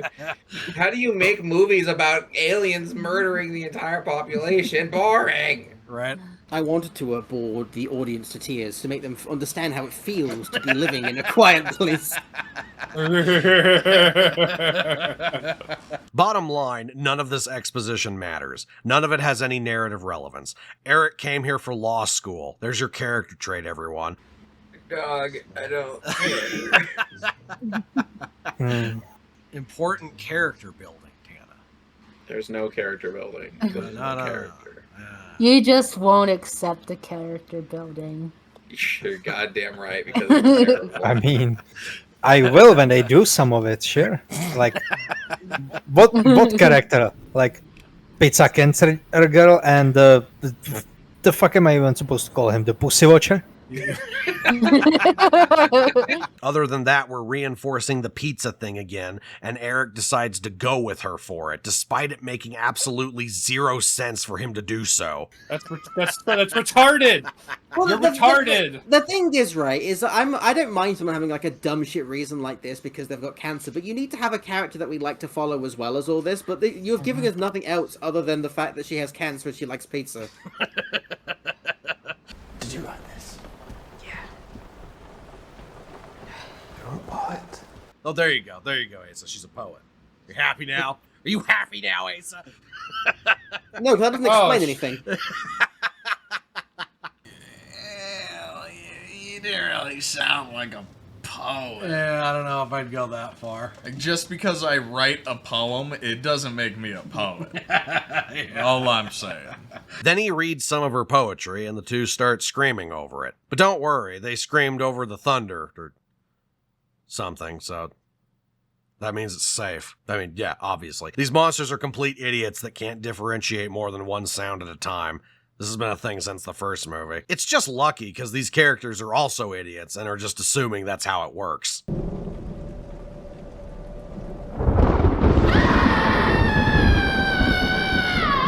You know, I know the whole thing is they can't tell. I still think it's a stupid idea. The creature breaks through the fucking window. It's like, What I the can fuck hear. are you doing in here?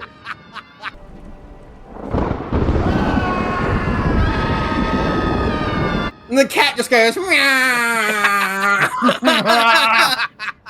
Or there's actually someone in the apartment next door who just goes, shut the fuck up.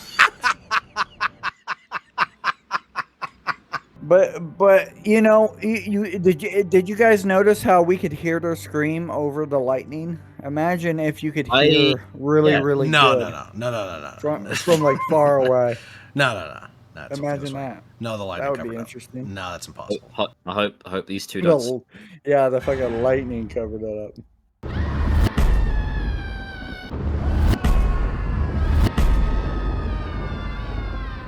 Bro, is anything gonna actually Wait, are there fucking cars? happen? There's cars! Wait, that has to be people running, right? That fucking has to be people running. Wait, is that the same shot again? Oh, it's a dream. Okay. Yeah, I was about to be so fucking mad. I was about to lose my fucking mind, bro. No fucking way. So yeah, let's fast forward through this a little bit, because as much as I'd love to go over it, I think we're going to skip the 2-minute long scene of Sam leaving Eric, looking at a book, and then seeing that Eric followed her. I know it's some riveting art that we're missing out on here, but you're going to have to forgive me for getting us to the next stupid bit. That cat would be like fucking starving and like thirsty. It would go out on its own to find some food. It wouldn't like. No, Tom, there's water there, and it eats those rats quietly. Because cats don't play with their prey and make it squeak for like 2 hours in the fucking middle of the night when you're trying to sleep. If they fucking kill it quickly and silently. What do you think these monsters do when they can't hear shit? Do you think they just like... Because you never see them unless they're going towards something that made a noise. They jump out from a different plane of existence. I have no idea. Like, they're never around until there's a sound. You never see one just like... Yeah, just walking around. Yeah, because there's shit tons of them. Yeah, allegedly. I mean, we saw them. Yeah. And they're on an island. Yeah. So, like, and they're not killing them. The military's not killing them. They military's don't not have an doing effective way of killing these things. Somehow. So no one's getting rid of them. So they're just So where the fuck- running. what are they doing? Yeah, where are they right now? I don't know. I got nothing for that. Because as Sam is standing up, the filmmaking gods demanded there be a spooky scene, so she immediately trips over nothing and drops a book on the ground. Now, normally you might be expecting me to say that this has had zero consequences, and these super hearing aliens somehow missed yet another significant noise in this franchise. But I'm afraid you've missed one very important key detail. It's forgivable. We can't all be intellectual film critics. But you see, dear viewer, the key detail you missed here is that the camera focused on it and the editor raised the volume of the sound effect that was used. Very subtle, I know. It's all part of the deeper philosophical meanings, you see. The shitty weeping angels of sound. Now, a rational human being would think to themselves, uh-oh, I better quietly move away from this book stand since these monsters are morons and will just blindly attack the source of the noise. Sam and Eric here are not rational human beings. I know, a statement to be made, huh? And instead they decided upon good old-fashioned blind panic. Time to make more noise by frantically sprinting away. Also time for the cat to be temporarily lobotomized again so it doesn't react to any of this. Don't run. Yeah, right? Like, you hold... Yeah, just slowly move honestly, away from the book. That's all yeah, you need to do. You fucking slowly shuffle to your left or your right. Exactly. Slowly shuffle away. They're not gonna like 3 follow steps you. away. They're not gonna fucking follow you just because you made the noise. They follow the noise, you dumb cunts. Oh my god. Eric, though. Eric here has the real plan of action now. As him and Sam are entering the revolving door of a building, he finds that a suitcase is blocking their path and preventing them from opening it all the way. And Eric here is on the stupid decision speed run, because instead of just turning the door in the opposite direction so it pushes the suitcase away, he sits there and shoves against it trying to push it open, which in turn ends up making yet another noise that gets them instantly found again. Oh my god. You deserve to die. That fucking god, you dumb. Niggas think they learned to fly, but you burn, motherfucker. You deserve to die. Yeah. Stop running. Stop running. Yeah. Like, tap, tap, tap, tap, tap, tap, tap, tap, tap, tap, tap. Literally. I hate this. This is pretty rough. I hate this movie. Stop following me. Stop following me. I hate. Split up. Our chances of survival are much better. All of the aliens are here. All of them are here. Every single one. And I love how the aliens are not distracted by the noises that they are making. Yeah, true. Like they crash through a window and the other aliens are like, oh yes, that is my ally. That is just... It's got them. No. They're not dead. No, they're dead. It's got them. No. Look, no, they're dead. Shut the fuck up. No. I saw how fast one was earlier in this fucking movie. Named characters, Asa. This is a named character we're talking about. Christ. How about stop making sound? Like... Yeah. Throw a rock at a window and then just stop. No, but she's running in chucks, in rubber shoes. Yeah. We have to be quiet.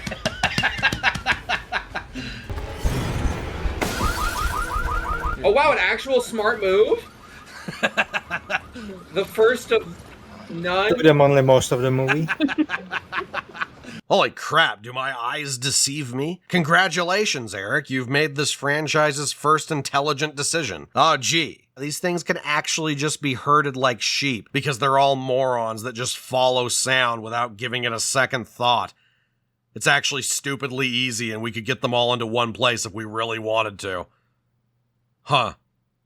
I wonder what applications could come from that. It took you idiots 3 movies to figure out that could be a strategy. Not only that, but an hour into the 3rd movie, because those idiots on the helicopter sure as hell didn't figure it out. Oh well, no need to dwell on that, because we're on to the next set piece. The subway's not flooded anymore. So that's nice. And it gives Eric and Sam a nifty little scene transition so we can get to more noises the monsters aren't going to hear. Yeah, and that was flooded. Yeah, literally. That's fucking completely flooded. It was flooded up to the ground level. All the way up to the stairs. It was 20 flooded. minutes ago. This is the subway next door, Dan. It was flooded to the fucking streets 20 minutes The subways ago. aren't connected, you know. The subways aren't connected. Yeah, of course. How can I be so naive? This is the competing. This is the other subway's This competitor. is a different subway, you see, on the Manhattan Island. Yeah. Completely separate from the other one that's flooded. Why?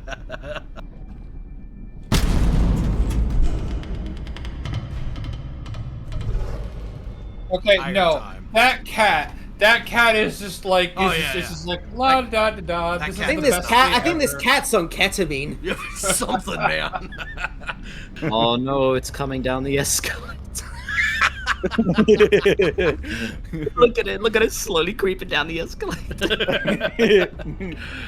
I know It's you're just riding down along. here, even though I have no reason to. Yeah, I heard a noise, so I should be sprinting like fully and attacking the noise, but I'm going to slowly creep towards the noise because this is a horror. This is a horror movie. How well do you think that cat's going to take going into the water? Fine. He's gonna do completely fine. Oh yeah, well yeah. How well do you think Orion would do if we took him? You want to get near the water. He'd see the water, and it'd be that's all she wrote. And now they're getting into the water. You know that thing that cats are famous for liking. Yeah. I mean, like, maybe this cat that she has, she's been bathing since a kitten, and the cat doesn't mind the water. Yeah. I'm sure that'll continue to hold up as an excuse. I'm sure it'll hold up in court. Yep. Trust. Your Honor, let the record show that this cat might have liked water. Your Honor, this cat is not actually a cat. Oh look, it's an alien randomly like being still for no reason because Yeah. scary. Yep, sure is. I don't know why it's doing that, but whatever. It'll go up and be like, "Oh no, water, my only weakness." I cannot swim in this. It's only like fucking knee deep and it's like drowning. Yeah, just immediately starts thrashing about, even though it's like it's only up to like it doesn't even come up to their torso. Yeah. Like like They're like properly fully walking in it, and they're like, oh my god, Jesus, no! Allergic to the water. All the other aliens are looking on like, no, Jerry, no! But we have a small problem in that I guess the writers don't actually have a way to have the characters make a noise significant enough to get its attention. They're moving their way through the water, and I mean it's making noise, but let's not be getting too crazy or anything. These are named characters after all. The aliens can't hear that well when they're around. So what is a horror writer to do in such a scenario? Well, it's quite simple, really. Just have Eric start freaking out for literally no reason. Just have him start sputtering and whining like a 3-year-old for absolutely no discernible reason, so the monster can have an excuse to pester them a little bit longer. What are you freaking out about now? Oh boy. I'm also allergic to water. He just starts thrashing. Yeah, I can't swim, and he sinks to the bottom, even though He he's starts standing screaming. Yeah. It's always just like, oh god, I'm about to freak out. It's like, or just don't do that. Why is this the point where you start freaking out and not earlier? What do you just calm down? What's your problem, man? What's your problem, dude? And let's be clear here. It's not like he's having a panic attack underneath the monster or anything, in a fashion that would make more sense. No, he's gonna be several yards past the thing before he decides, well, time to start crying. Needless to say, Sam goes up to him and says, "What are you doing?" "Shut up."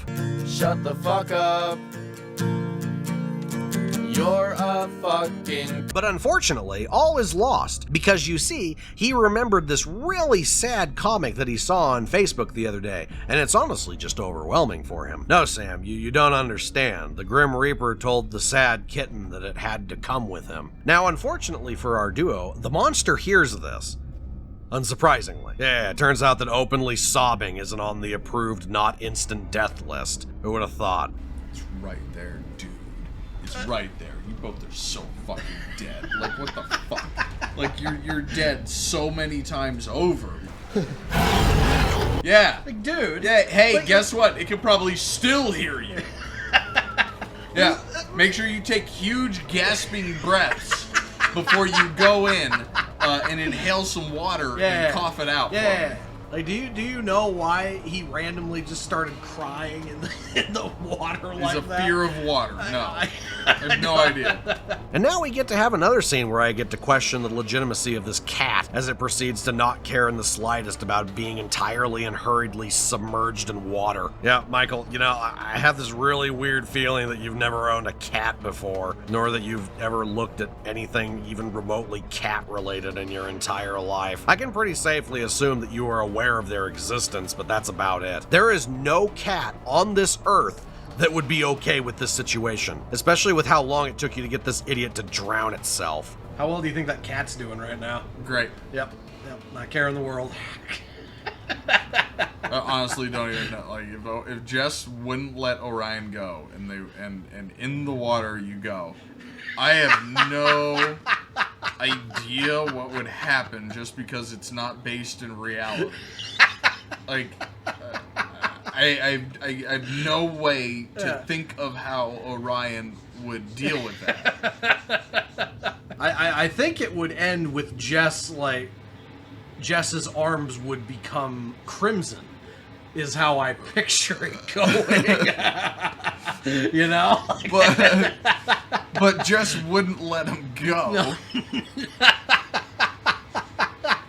Like, even if she did. Yeah, so she would just have... Like, he's now suspended in water with nowhere to go.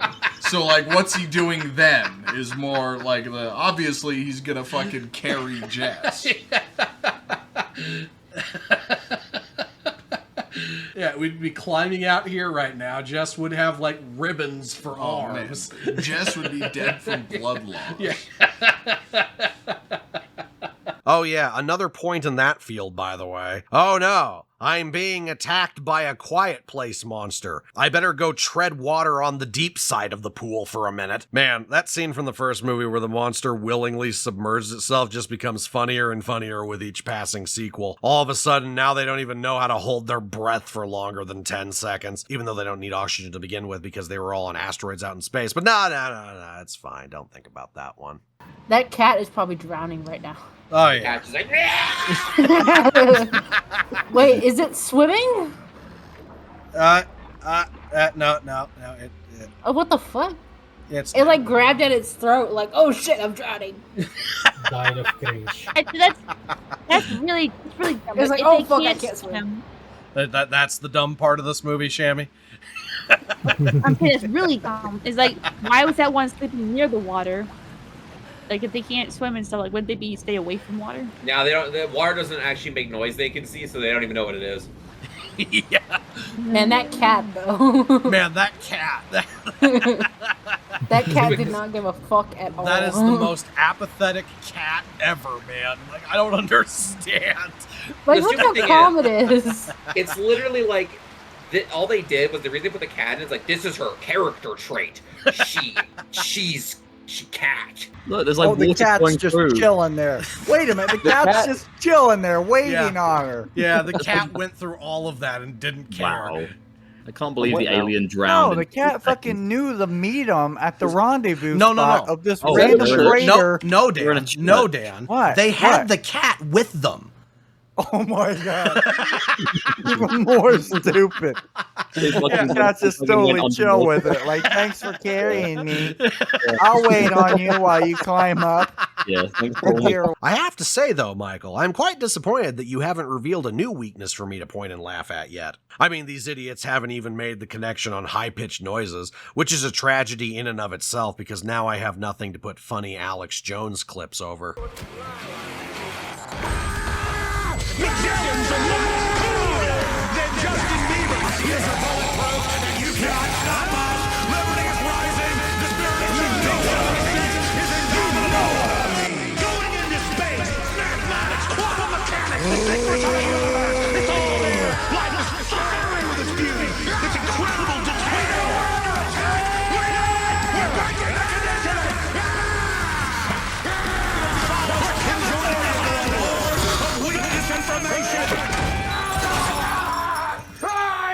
But this director is not without his own footprint upon the lore of this laughingstock of a monster, and he does in fact have something to add about it. Now what that thing is, I can't quite say, but we are in fact inching towards the point where we can talk about it. Because as luck would have it, it turns out that this flooded subway station just happens to exit on a church that our duo can take refuge in. And now that that action scene is done, the old cancer's starting to act up. So Eric has to go out and look for medicine to make Sam comfortable. Did they ever say what cancer she had?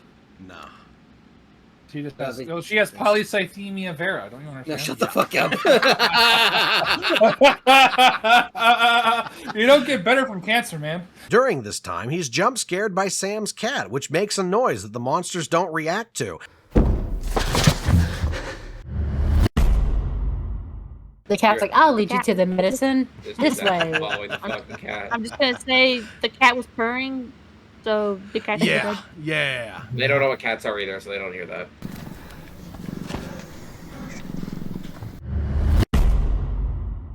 It's like they're like creepers from Minecraft. They're scared of cats. They don't like the ocelot, bro. Yeah.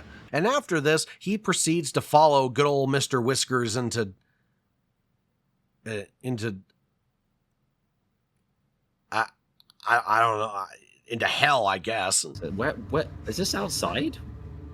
It is nighttime. I have no idea what the fuck is going on. How did we just fucking go into the portal of hell? Where are they? This looks like this What looks the like Blade fuck? Runner. Oh, this guy's dead, and he went looks to like- hell. This looks like fucking Blade Runner. Where are we? I have no idea. Wait, why are you doing this again? Oh, the cat. Why are you going after the cat? Are you kidding me? No, Mr. Floofy Poochums, don't go that way. That's where the Satan portal that CERN opened last week is. Dude, what are you doing? Like, He's doing his best, okay? No, he's not. You don't know how bad this man is, and like before this, he Why really are is you doing his climbing? best. Why are you climbing? That's why he was living in a flooded tunnel. Dude, if you even pulled that off, it's gonna make so much fucking noise, dude.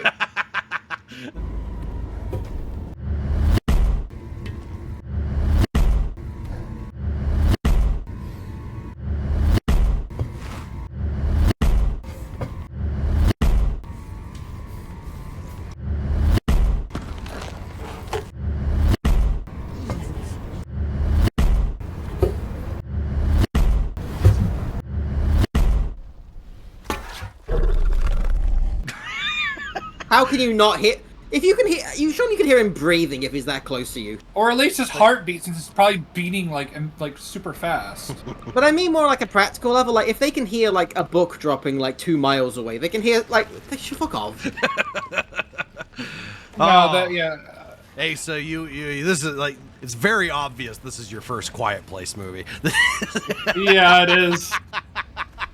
Oh my goodness! I like how it didn't immediately kill him. It only came up there to be like, "Whoa, I thought I heard something." Inshallah, brother. What if he just like poked it? What if he just like poked it? What are they gonna do? They're gonna be like, I didn't hear that, but I felt it. Just punch it right now in the ear part. He's gonna be like, oh fuck, something hit me. That cat just like smacks it, just starts hitting it. Bad alien. Bad alien. Yep. Go away. Oh, so it knows you're there. It definitely heard you moving. Look at it turning its head like, I see you. I kind of hear something. I hear you. Did I hear a shirt rip? What happens if you like scream in there real quick? Like I can hit a pretty high note. Yeah, Like, do you right. think I can fuck that thing up? I mean, it would have to at least reel back a little. Tell me this before thing's you about die. to like hear its heartbeat or something.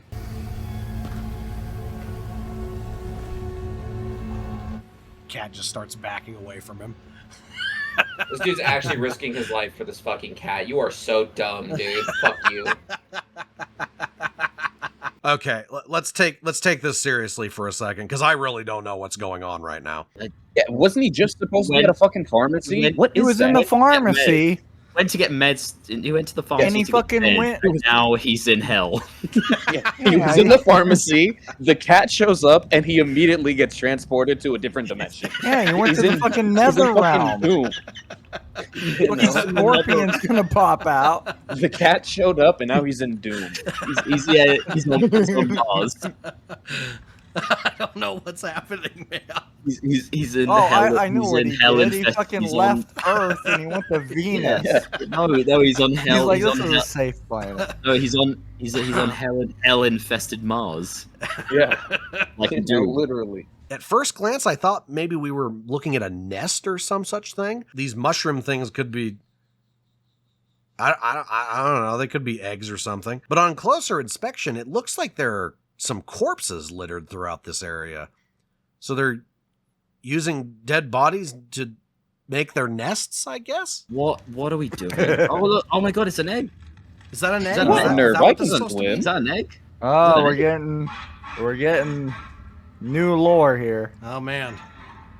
Guys, come look! It's a baby girl. Oh my! And look at it. Oh my god! Congratulations, Cheryl! Oh my god!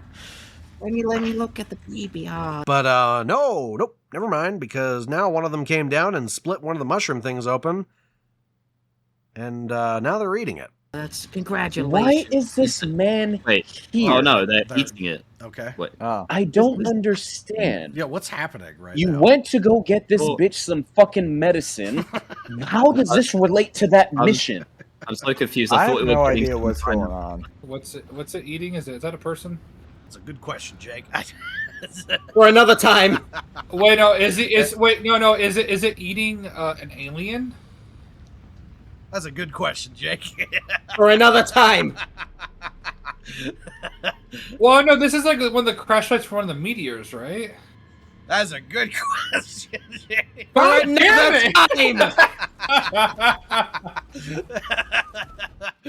Oh, those are they're babies, right? And like, I guess those are like weird, like regurgitated balls of food, so that for them to easier for them to eat. Jacob, what the hell are you talking about? I'm trying to make sense of this scene. I am trying to make sense of this scene. I'm going to be perfectly honest. I don't know what's happening, to be fair. So.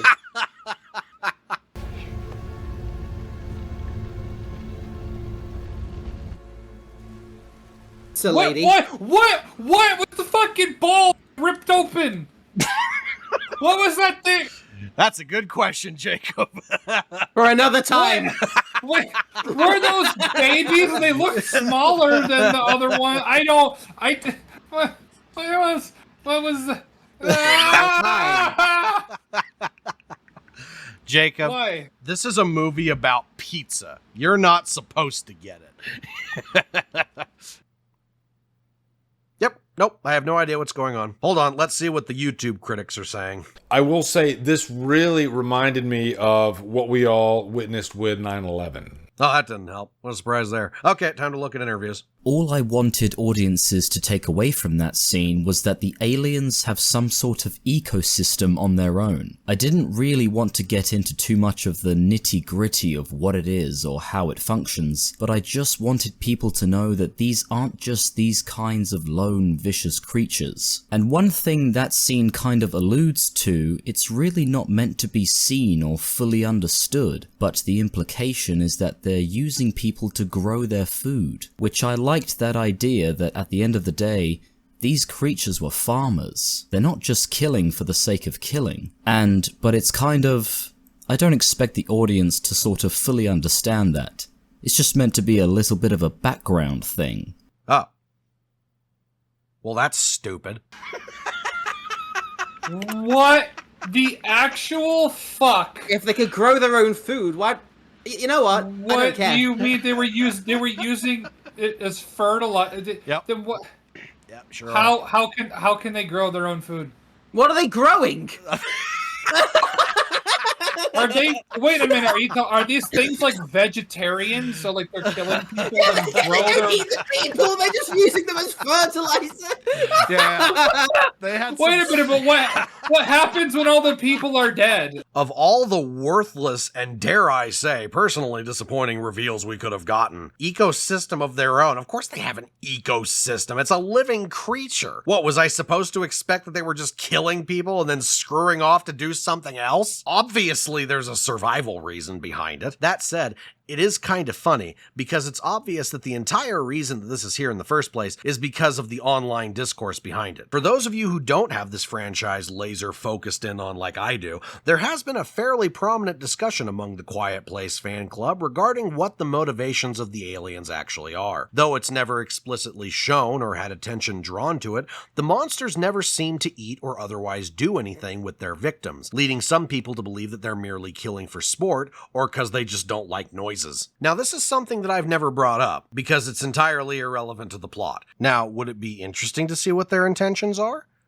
Sure, could be. But these sorts of things require a certain delicate approach. It's not important for the sake of the story why the aliens are doing what they're doing. We can add in a reason, and maybe it can be enriching for the story. But in the end, the only important thing to know is their stupid hearing gimmick. In addition to this, creating a motivation for why these things do what they do can also be a slippery slope in that it removes a certain mystique about them. As we all know, the greatest fear is that of the unknown. And the more we know about these things, the less scary they are. Case in point. And now with all that said, your solution to ensure that people learn more about these things is to show them something that's completely divorced from the rest of the plot in such a vague way that nobody can even determine what's going on without guessing. Because there are no indications of what this is. Like I said, if anything, it just looks like a nest and they're just randomly eating their own eggs. The average moviegoer isn't going to watch this and think, ah yes, clearly this hints at an ecosystem of some sort. They're going to watch this and think, what the hell is going on? This might be what they're doing, but we're not supposed to understand it. Well then, Michael, why are you putting it in the movie? Why are you teasing me with the only interesting concept that this movie has managed to scrape together and then wave it off by saying, well, this is the plan that I partially implemented? You're not supposed to get it. Yeah, because the pizza storyline is so engaging, isn't it? We wouldn't want to stray too far from that, would we? For this movie. It's a prequel, which means it's supposed to provide context for the invasion.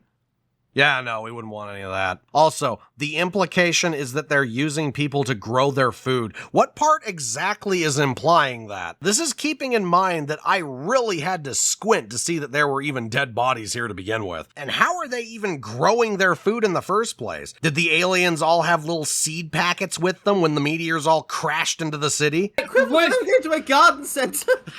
What? Like, why? Well, it's so much better. It would be so, like my idea was so much better. What the fuck? I really want there to be a scene of an alien with like a straw hat going, "I've got a brand new combine harvester." And it's just oh my god. Oh wait, of course, I'm not supposed to get it. Silly me, I keep forgetting. Even so, the audience's focus is going to be split on this anyway, because the main focal point of this is Eric flailing around trying to get the cat for some reason. Oh yeah, sorry, there's a tense scene going on through all this where Eric is trying to get the cat. Sorry, I forgot about it for a second because I had the audacity to focus on the interesting part. And also, oh, I wonder if the secondary protagonist is going to be okay. So they're using humans as fertilizer or something. I guess that's what we're going with. The director just took the Jurassic World approach to world building and put that context in a promotional interview. Oh my god, this movie sucks. This movie, that's so stupid. But see, that's so dumb. But see, you see, Jake, is that you're not actually supposed. Like, this is what the director said. You're not supposed to get it because it's supposed to just be a background thing to imply that there's more to the aliens. They have their own ecosystem. Right, that's fine. Don't Yeah. explain it in an interview, you dumb fuck. Wait, no. Hold on. Did the director say that it implies they grow their own food? Yes. Is those? What do you? Bitch, you're the one that fucking wrote it. You're the one that wrote it. No. You're the one that wrote it. He's like, I'm not sure what this means. I didn't write the movie, but he's like, you did though. Oh yeah, shit, I forgot. Speaking of, I think we're at the point where we can kind of start flipping through the pages here a little bit because.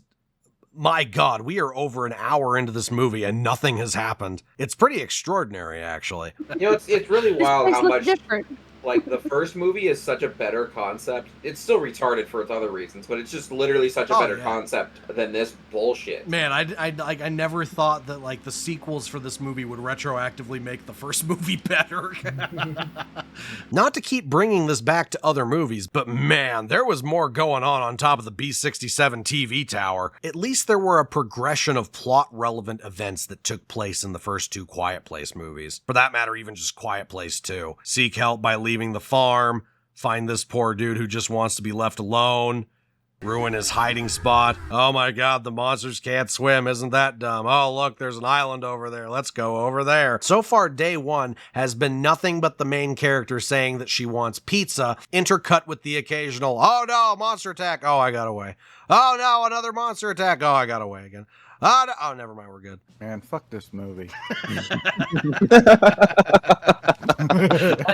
I agree with you, Dan. This has got to be one of the most worthless, pointless films I have ever seen in my entire fucking life. And I've seen The Last Jedi. So by the time Quiet Place 3 comes out, do you think that you'll remember anything from the events of this? No. I think I will remember this one. I actually think I will remember this one. No, yeah, that's a lie. No, I'm not. I'm gonna remember the cat, and that's probably about it. I lie. This is making me really mad. I'm definitely gonna Look, remember. Tom, nicotine Yeah, patch. that's why. Because like the two Quiet Place 2 is like, oh, it's just more stupid shit. But this one is like, what the fuck is going on? Now, don't get me wrong, I do enjoy poking fun at how much this invasion doesn't make sense, but man, I can only do that so much, especially when I have two other videos of varying levels of quality that do that anyway. And sure, I guess I could talk about the character building. Maybe. If I really tried. But basically, I can save us all a lot of time by boiling it down to this one is British and a gigantic wuss, and this one wants pizza. Because her musician father used to get her pizza. And also she writes poetry or something. So, yeah, no, I've talked myself into it. We're skipping all of that. Big reveal, she can't get pizza because the place she used to go to burned down. Oh no, Patsy's pizzeria is destroyed. It exploded, I guess. I don't know. I'm sure there's one usable pizza in there. Oh no, mamma mia. There's one usable pizza slice in there. All of the pizza. It's been less than 24 hours. It burned down. You'll never get your pizza, and then she just drops down. No! The pizza was the only thing keeping her going. But wait, if the place burnt down, that means some pizza might have been cooked in the fire. There still might be a piece left. Yeah.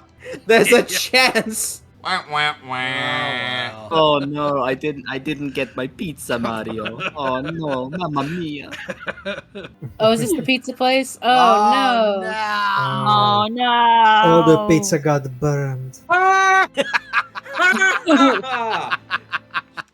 Why is the sewer on fire? Why is the sewer on fire? Methane? I don't fucking know, What man. the fuck? First the subway gets flooded, and the sewer's on fire. The subway floods, and the sewer catches on fire. It's a random fire out of a manhole. You know, because meteorites, Tom. Look at Why did your dad play piano? Why are you talking? Because the sewer's on fire. It's because the fire is covering up. It's like a waterfall. It covers up their talk. Dog, is this almost over? We have 20 minutes left. Really? God, fucking what? But half an hour ago you said we have 30 minutes left. No. What the fuck, man? I don't know. Don't you dare. Yeah, start playing that. There you go. Hey, turn that on. Yeah, fuck yeah. Turn on that old ass iPod. Yeah. It's not even an iPod Touch. I was getting ready to say it. That's an iPod Nano. That's from the before times. There are people that may watch this video that don't know what that is. Don't you dare. What are you doing? You know what? Do it. Do it. Do it. Do it. Press on it. The next thing you know, the cat gets on top of it and just starts playing.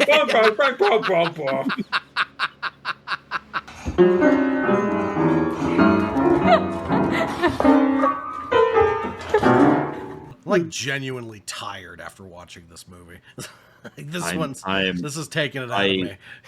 It's really worse than what I thought it would be. This, you know, yeah, maybe my expectations were too high. But, the memories of watching Quiet Place 2 didn't hold up. Didn't hold up to that high bar. Yeah, this is like infuriating. What a letdown. Oh, there was actually a fucking pizza he managed to get in there. She takes a bite of pizza and goes, "This is not Patsy's pizza." You lied to me. And then the aliens come in and kill him. Yeah. Why was there just a ready-made pizza? I think he made it. Probably one of those like by the slice places. Gee, how where did they he have cook them, it? and when you walk up, they Yeah, but like this is in a box, like a full. Yeah, no, like, there was just an Italian guy in there just completely acting normally. The monster's just ignoring him completely. I wouldn't do that. Like he's just like, I'll make you a pizza. Yeah. Jesus Christ. He's deep-throated that fucking pizza. Hey, man's hungry, you know? I can't with this movie. Yeah, Give the cat some cat fucking because of my pizza. For Christ's sake. That cat is No. I wonder if Oh, that I'd made a kill a noise. cat for taking my That pizza. probably made noise. Yeah. Yeah, that did. That pizza fell. Yeah. That cat has earned the whole pizza. And now the cat gets sick and starts making that indistinguishable noise. Everybody knows when a cat gets sick. Starts like popping up a photo. That cat has been the quietest character in this whole fucking movie. It's surprisingly, wild. he hasn't meowed a single time. Not a once. single peep. No, man, Tom, you were way off. They dragged that cat through the sewers, and it didn't care. I think it meowed once at the beginning of the film. After all that nonsense, I can finally bring us to the epic climax of the film. Eric and Sam begin approaching the outskirts of the city where they see a boat out on the water beyond them. I don't know if this was their intention because they never say, but here we are. I guess now that we've wrapped up the pizza plot, we can focus on our ability to survive this idiocy. Now, a funny thing to take note of here is that the boat in question is actually blowing its horn right now, which is honestly hilarious. And as we can expect from our knowledge of the second movie, we know that these sound aliens are going to be flinging themselves to their death by the dozens. Because A, they can't swim, and B, they either don't know or don't care that they can't swim, meaning that the very act of evacuation is going to put a dent in the old invasion plan. Right?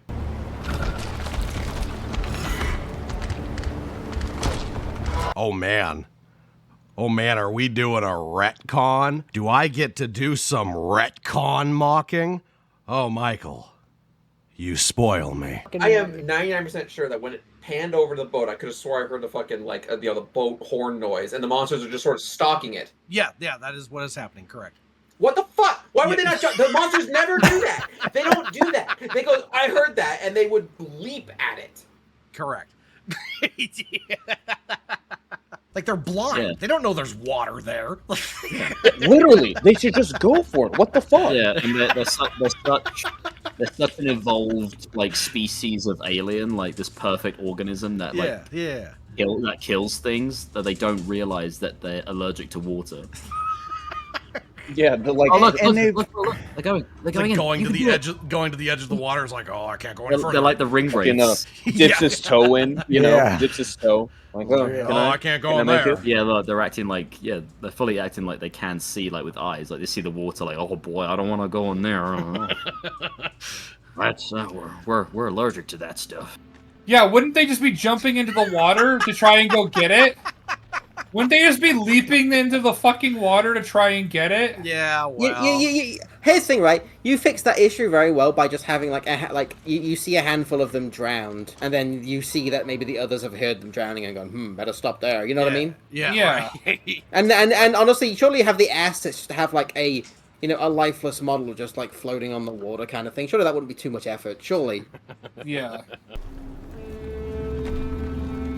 There's the horn. There it is again. And it's not doing anything. So no, we can't go that way. There's water that way. There's no way they're stopping. So now they know. even though they're blind. Yeah, they know. Even though in the second movie they just like dove headfirst into the water without a second thought. Now it's just like, oh no, we have to be careful now. Man, it's like such a shameless retcon too. It's like obviously the writers were like, "Ooh, we should change that." Yeah, that's a bad idea. that makes these things weak. The writers finally realized that the monsters' behavior paired with the stupid weakness they gave them in the second movie created a problem or two. Wait a minute, guys, we can't actually have all of the monsters tossing themselves into the ocean like lemmings. Solution? We will completely change how they behave on a fundamental level and retcon the absolute hell out of them to make them smart enough to not only realize that they can't swim, but also realize, oh wait, that's water there. I can't go that way. Handshakes and promotions all around, men. We've solved writing. Yeah, this is stupid and I'm really mad about it. Like, really, guys?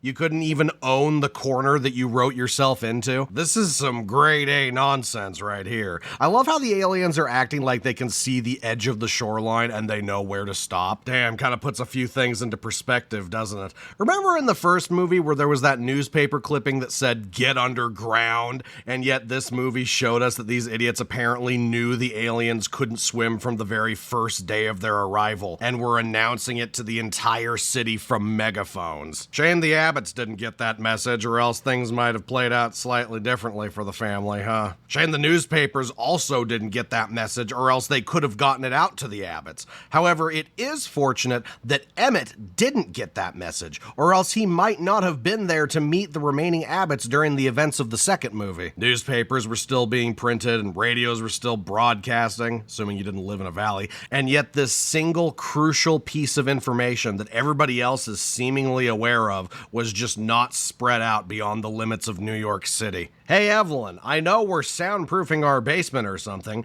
but it turns out we should actually just be putting our resources into building a moat. What's that, you say? Oh yeah, don't worry about that. We're named characters. We'll get away with whatever noises that would make. I won't go into detail about this again, since I pretty well talked about it to death in my previous video, but I assure you that my ramblings do have an ultimate point. And that point is that this is stupid. And the aliens aren't consistent.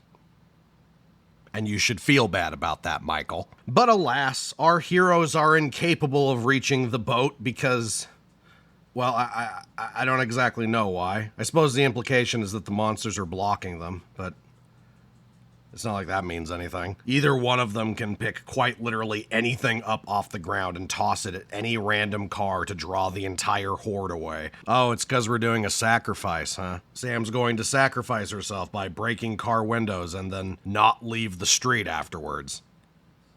Okay, I guess that works too. What are we doing? Why are you fucking hiding now? I thought you were going... I think the dude's freaking out about the thing. What are you waiting for? Just... Oh, you're giving him the cat. Oh, is she gonna sacrifice herself for him? Why?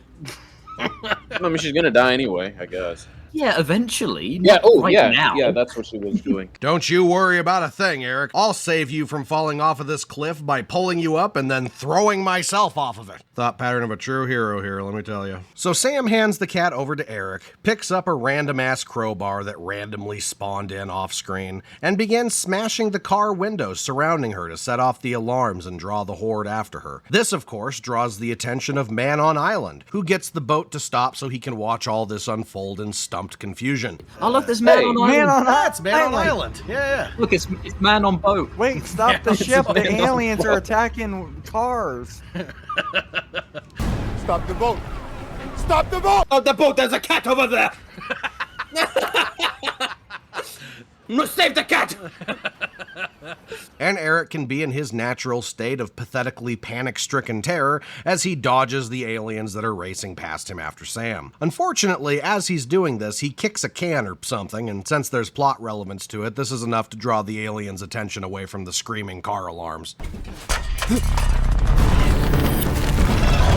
Okay. Nice. Yeah, but they're going all those noises, they're like, oh, I heard that. Yeah, remember that whole thing about how louder noises cover up smaller ones? Yeah, well, the fact that you do means that you're an evil nitpicker, and obviously that can was way louder than the breaking glass, bending metal, and howling alarm noises. Beautifully, this is also the point where Sam just entirely gives up and stops making noise, so that she can make sure not to distract the monsters again while they're busy ramping up the tension for the final big scare bit of the movie. And in Eric's jacket, Frodo the cat sits, completely uncaring about literally all of this, as the stranger holding him sprints down the dock with these monsters just barely lagging behind them. And yeah, we're gonna pause, because there's a lot happening here, and I need to complain about it. Let's start off with the first little bundle of idiocy here. Sure is too bad that Sam randomly forgot what these stupid monsters are attracted to, huh? Sure is too bad that since Eric kicked something too hard, it not only caused all of the car alarms to stop, but also made Sam completely incapable of continuing to set them off. Or, I don't know, screaming to get their attention back on her or something. You don't even have to scream. You can just talk at normal volume. Oh my God, the monsters are going after Eric. Whatever will I do? I wonder what I could possibly do to get these stupid, mindless monsters that somehow know where the water line is to focus on me again. But no, you're just gonna completely give up and watch while this guy who now has your cat is about to get mauled by all of these things. Also, man, this cat. Like, imagine if that was Jess, right? Right. And she handed you Orion.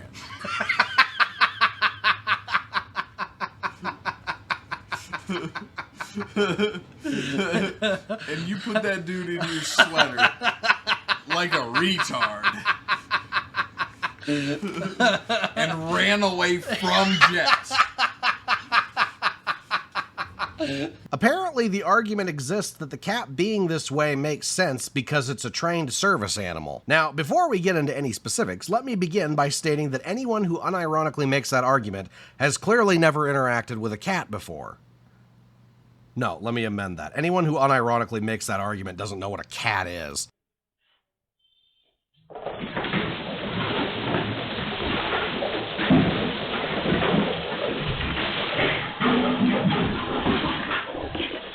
There is anecdotal evidence where some people say that you can train them as well as dogs, but if the choice is presented to you, why wouldn't you just go for the dog? There is no reality where this cat has been trained to any degree for it to remain as calm as it has been throughout this movie.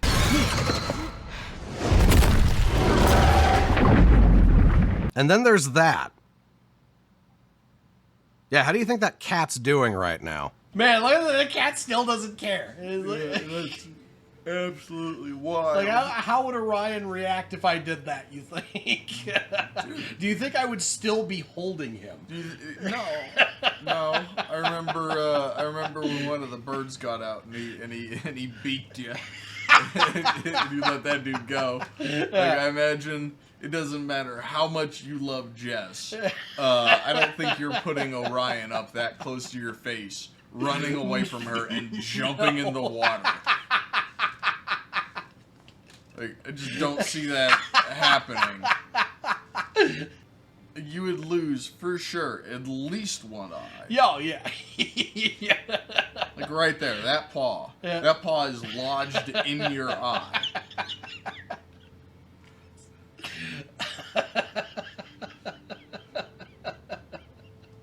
The other one's like dug into your ear. The other two are like digging into your lower throat and just thrash it. And then I bleed out and die. And of course, since A Quiet Place is in the same universe that Daffy Duck lives in, the monsters spontaneously gain sight for a quarter of a second so that they can realize where the end of the dock is and know when they have to stop chasing Eric. All of them, in fact. Even realize when they need to stop in order to avoid crashing into each other. Every single one. Oh, well, we need to stop here, guys. We can't swim. Curses! Foiled again! We can't chase him, Kevin. There's water down there. You just start splashing water in the aliens' faces like, come on, come get me. Come on. I've seen them chase police cars and blow them up. How could you but do that that? guy outran them. Yeah. Okay, so great. So now you can just slowly, quietly make your way to the water and jump in with him. How can they That's see fine. each other? I don't know, man. This is such a meaningless, stupid sacrifice. Yeah. Bro, she doesn't even have to sacrifice herself. She can just walk to the beach, get in the water, and swim over there. No, the cancer's made her too weak. And so Eric makes it to the boat, and inconceivably, both of his eyes are still intact, thus giving us the grand finale conclusion, which reveals to us that Eric and Frodo did in fact escape the horrors of the Quiet Place theme park ride. Are you the man on island? Yes. Yes, I am. I am man on island. Right. You're safe now. We are going to an island. People take the cat and thanks for bringing us fresh meat. And then they put it in the water. Hands it to an Asian person. Yeah, prepare this. And though Sam could literally just walk over to the beach, or set another car alarm off, or even just throw a rock at a building, she is cut off from the finish line of safety, which will lead us into what I've been told is a beautiful and deeply meaningful ending. Is this into the movie? Yeah. Nothing happened!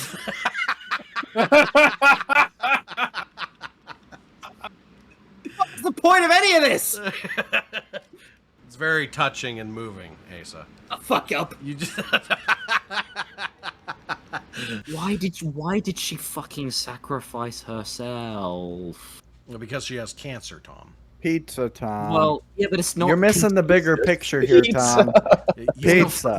Yeah, Tom. You have failed pretentious film critic class. That's true. You are missing the big picture here, Tom. Yeah. Oh, Pizza. Look, her dad Pizza. died. I'd forgotten how the city sings. You can hear it when you're quiet. You had a perfect out. You had that fucking boat. You could have lived your final days on a nice island with man on island, but with no. people, you wanted to be by yourself in a fucking post-apocalyptic wasteland, New York, full of aliens. How can they not hear the music? It's because she has headphones in. Duh! No! Get out!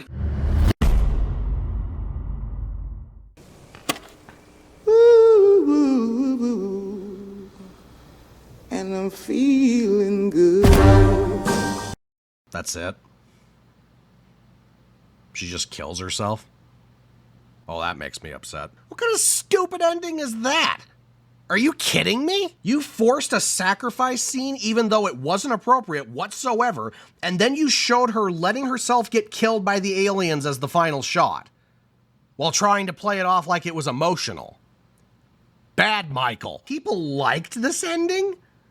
Why? It's such a horrible message to convey. And it's not like she was even going out heroically. Remember in Quiet Place 1 when John Krasinski sacrificed himself to save his children? Despite the fact that it was brought about in the first place because his children are idiots, it was so much more effective at being an emotional send-off for a character that clearly cared so deeply about his family. Sam here was just like, nah. I give up. Here, take this. And then went to go break into some cars. The fact that she was even doing that to allow Eric to get to the boat is undermined, since she completely stops doing it and just watches once the monsters turn around and start chasing him instead. Hey, Sam, you want to do a heroic sacrifice and make sure Eric and your cat get away? Start screaming. Oh, we can't do that. We did that in the first movie. So what? Play it off as nostalgia baiting or something. You morons are good at that at the very least. At least then Sam would actually look like a hero instead of whatever the hell you were trying to do here. Instead of just, damn, sure is too bad I spontaneously lost the ability to make sound in this exact moment. Sure hope my apocalypse buddy is okay. And then go skipping into town so you can get an alien to turn you into mushroom fertilizer. I really like how this movie ends with it's like, oh no, this woman's gonna get ripped limb from fucking limb and used as fertilizer. Yeah. Instead of doing something more dignified, where she's like just sitting in the chair looking at the picture, and then she leans back and closes her eyes. Why couldn't she get to the water? She has cancer, Asa! Yeah, I mean, you can't swim. She's not eating the devil fruit, Jacob. I am shocked and astounded that this is what you came up with for the theme of mortality and the choice of life over death.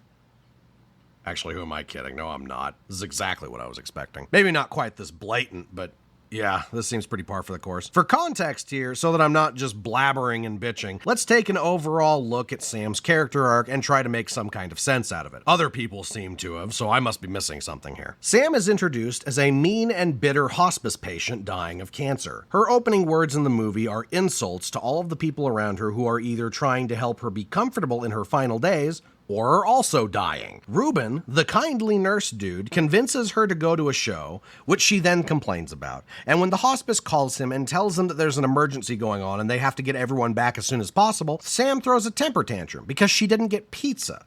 Why does she want pizza so bad? Because her father would take her out to the specific pizza joint after his shows. Meteors hit. Sam decides that she's just going to leave and get this pizza anyway. Random British dude starts following her for no reason. They have a couple exposition scenes with one another that we're passing off as bonding moments. Sam does not get the pizza that she wants, but instead settles for the next best thing. Sam gives him her cat and then lets herself die, even though she could easily get to the boat the same way Eric did. And this is passed off as beautiful closure, because she had cancer and was going to die anyway, taking absolutely zero consideration into the fact that this closure is now going to lead to her being in some horrific body horror crop field for the monsters to eventually devour whatever grows out of her corpse. Whew! What a sad movie! Yeah, the metaphor doesn't seem as pretty when you look at it that way, huh?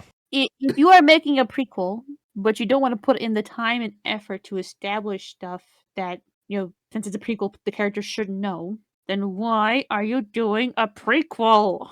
Because this franchise still makes Paramount money, Shammy. This was an extraordinarily nothing movie. Like I get that it's more of an ambiance type movie. Yeah, I get that. Your ambiance fucking sucked. Because there was no stakes in it, because it's just they get to make noise. Like this is a complaint of all the other ones. They get to make noise when they want to make noise, and when they can't, it's because they need the scene to be scary. Yes. Yeah. Like they flip on sound and turn it off at the whims that the script needs it. Yep. So what was that dude's last name? Schnickelstein or something like that? Release the Schnickelstein touch. Yeah, that's his name now. Schnickelstein. I'm pretty sure. Yeah, Schnickelstein. Schnickelstein. It was like That was SCHN. That's all I remember from Michael's last name. Michael Schnickelstein. Michael Schnickelstein. I'm pretty. That's probably what Michael hold on. Schnickelstein. You should be embarrassed. That's what his name is. Oh, my favorite director is Michael Schnickelstein. It's Sarnowski. I watched all the Schnickelstein films. Yeah, No, I already forgot it. I already forgot it. It's Schnickelstein. Schnickelstein. Yeah. No, Schnickel. Schnickelstein. Schnickelstein. Yeah, and it's not anti-Semitic. My father's a Jew. Yeah, there you go. Yeah. But all in all, beautiful ending, I must say. Brings a tear to the eye, really. When I first saw the initial trailers for A Quiet Place back in 2018, my first impression was that the movie was going to have an entirely different plot than what we actually ended up getting. One thing I can say is that the trailers gave very little away about what was actually going on in the movie, which is often rare, especially with a film that isn't a pre-established IP. Initially, my expectation going in was that the monsters were restricted to some forgotten, cut-off part of the world, and one that our characters would be venturing into, be it accidental or for an important reason that leaves them no choice. The entering of the haunted house, if you will. Not a worldwide apocalypse, but more of a local legend spoken by those who've been around the longest. If you go into the old forest over the hill, don't make a sound, or they'll come for you. Definitely made sense in my mind. I mean, the movie was called A Quiet Place. The premise seems pretty apparent from that alone. For that reason, it was a bit of a shock to me that it was in fact not the premise of the film, and the movie was actually following a world-ending event that caused the monsters to simply be all over the place. Now, I don't hold that specifically as a negative against the film, obviously. The story is simply different from what I expected. No big deal in the end. But the more you have to really dwell on the premise, the more the questions stack up, and the more problems that appear that simply wouldn't have had some alternate path been taken. How did the military lose against these things? How did they take over the world so quickly? Could the sound of insert thing here hurt or even kill them? How strong is their armor? Could this caliber of ammunition pierce it? How do they react to fire? How do they react to water?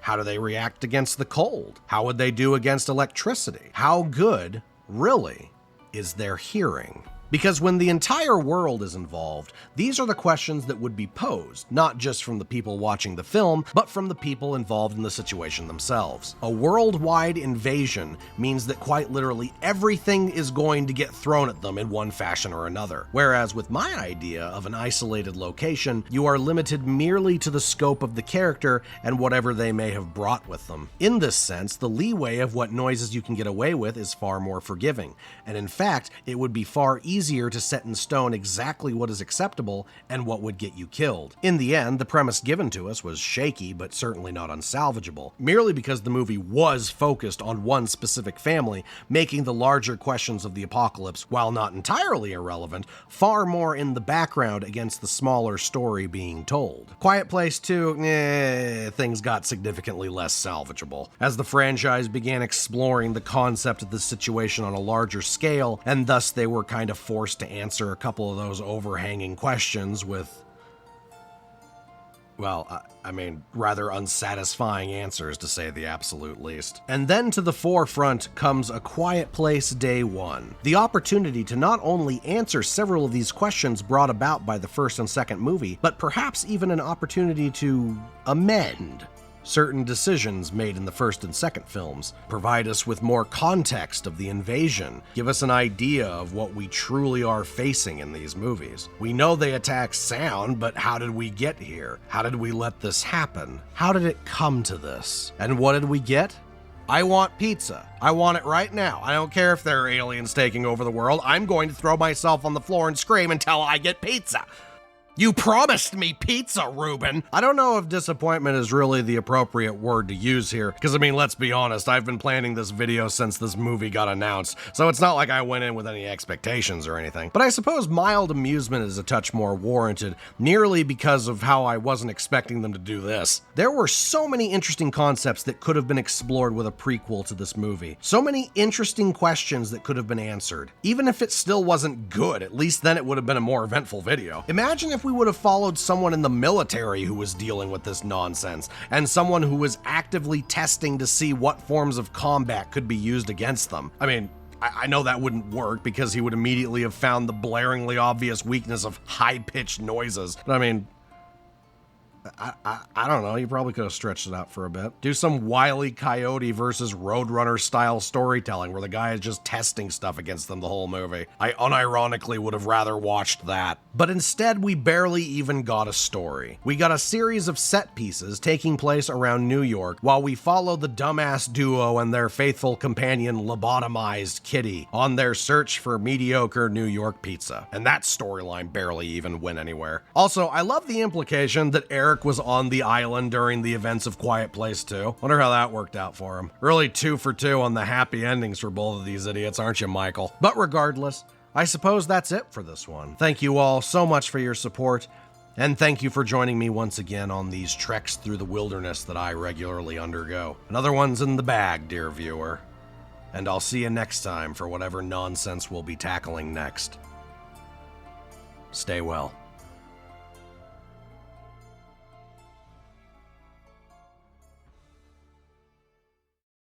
And the film very much puts you into the shoes of Sam Puds? right away. You say puds. Puds. But the film is Did he? Okay, hold on. Go back, he said puds, like pudding. And the film very much puts you into the shoes of Sam right away. I love me some puds. It's going to give you the thrills. It's going to give the action. But it is very much that's more so funny. Go back. Yeah, one more time. One more time. One more time. Puts you into the shoes of Sam. Right. It's okay, one more time. One more. Another five. No, it's like right here. There. Yep. You into the shoes. Oh, hold on. Oh, you missed it. No, it's like it's dead on 4. It's dead on 4. Yep. The film very much puts you into the shoes of Sam. Right away. But the film is also not afraid. It's I love, give you the thrill I love that of the pause before the P, like he really winds it up. You know, the film really puts you. Puts you. Puts you.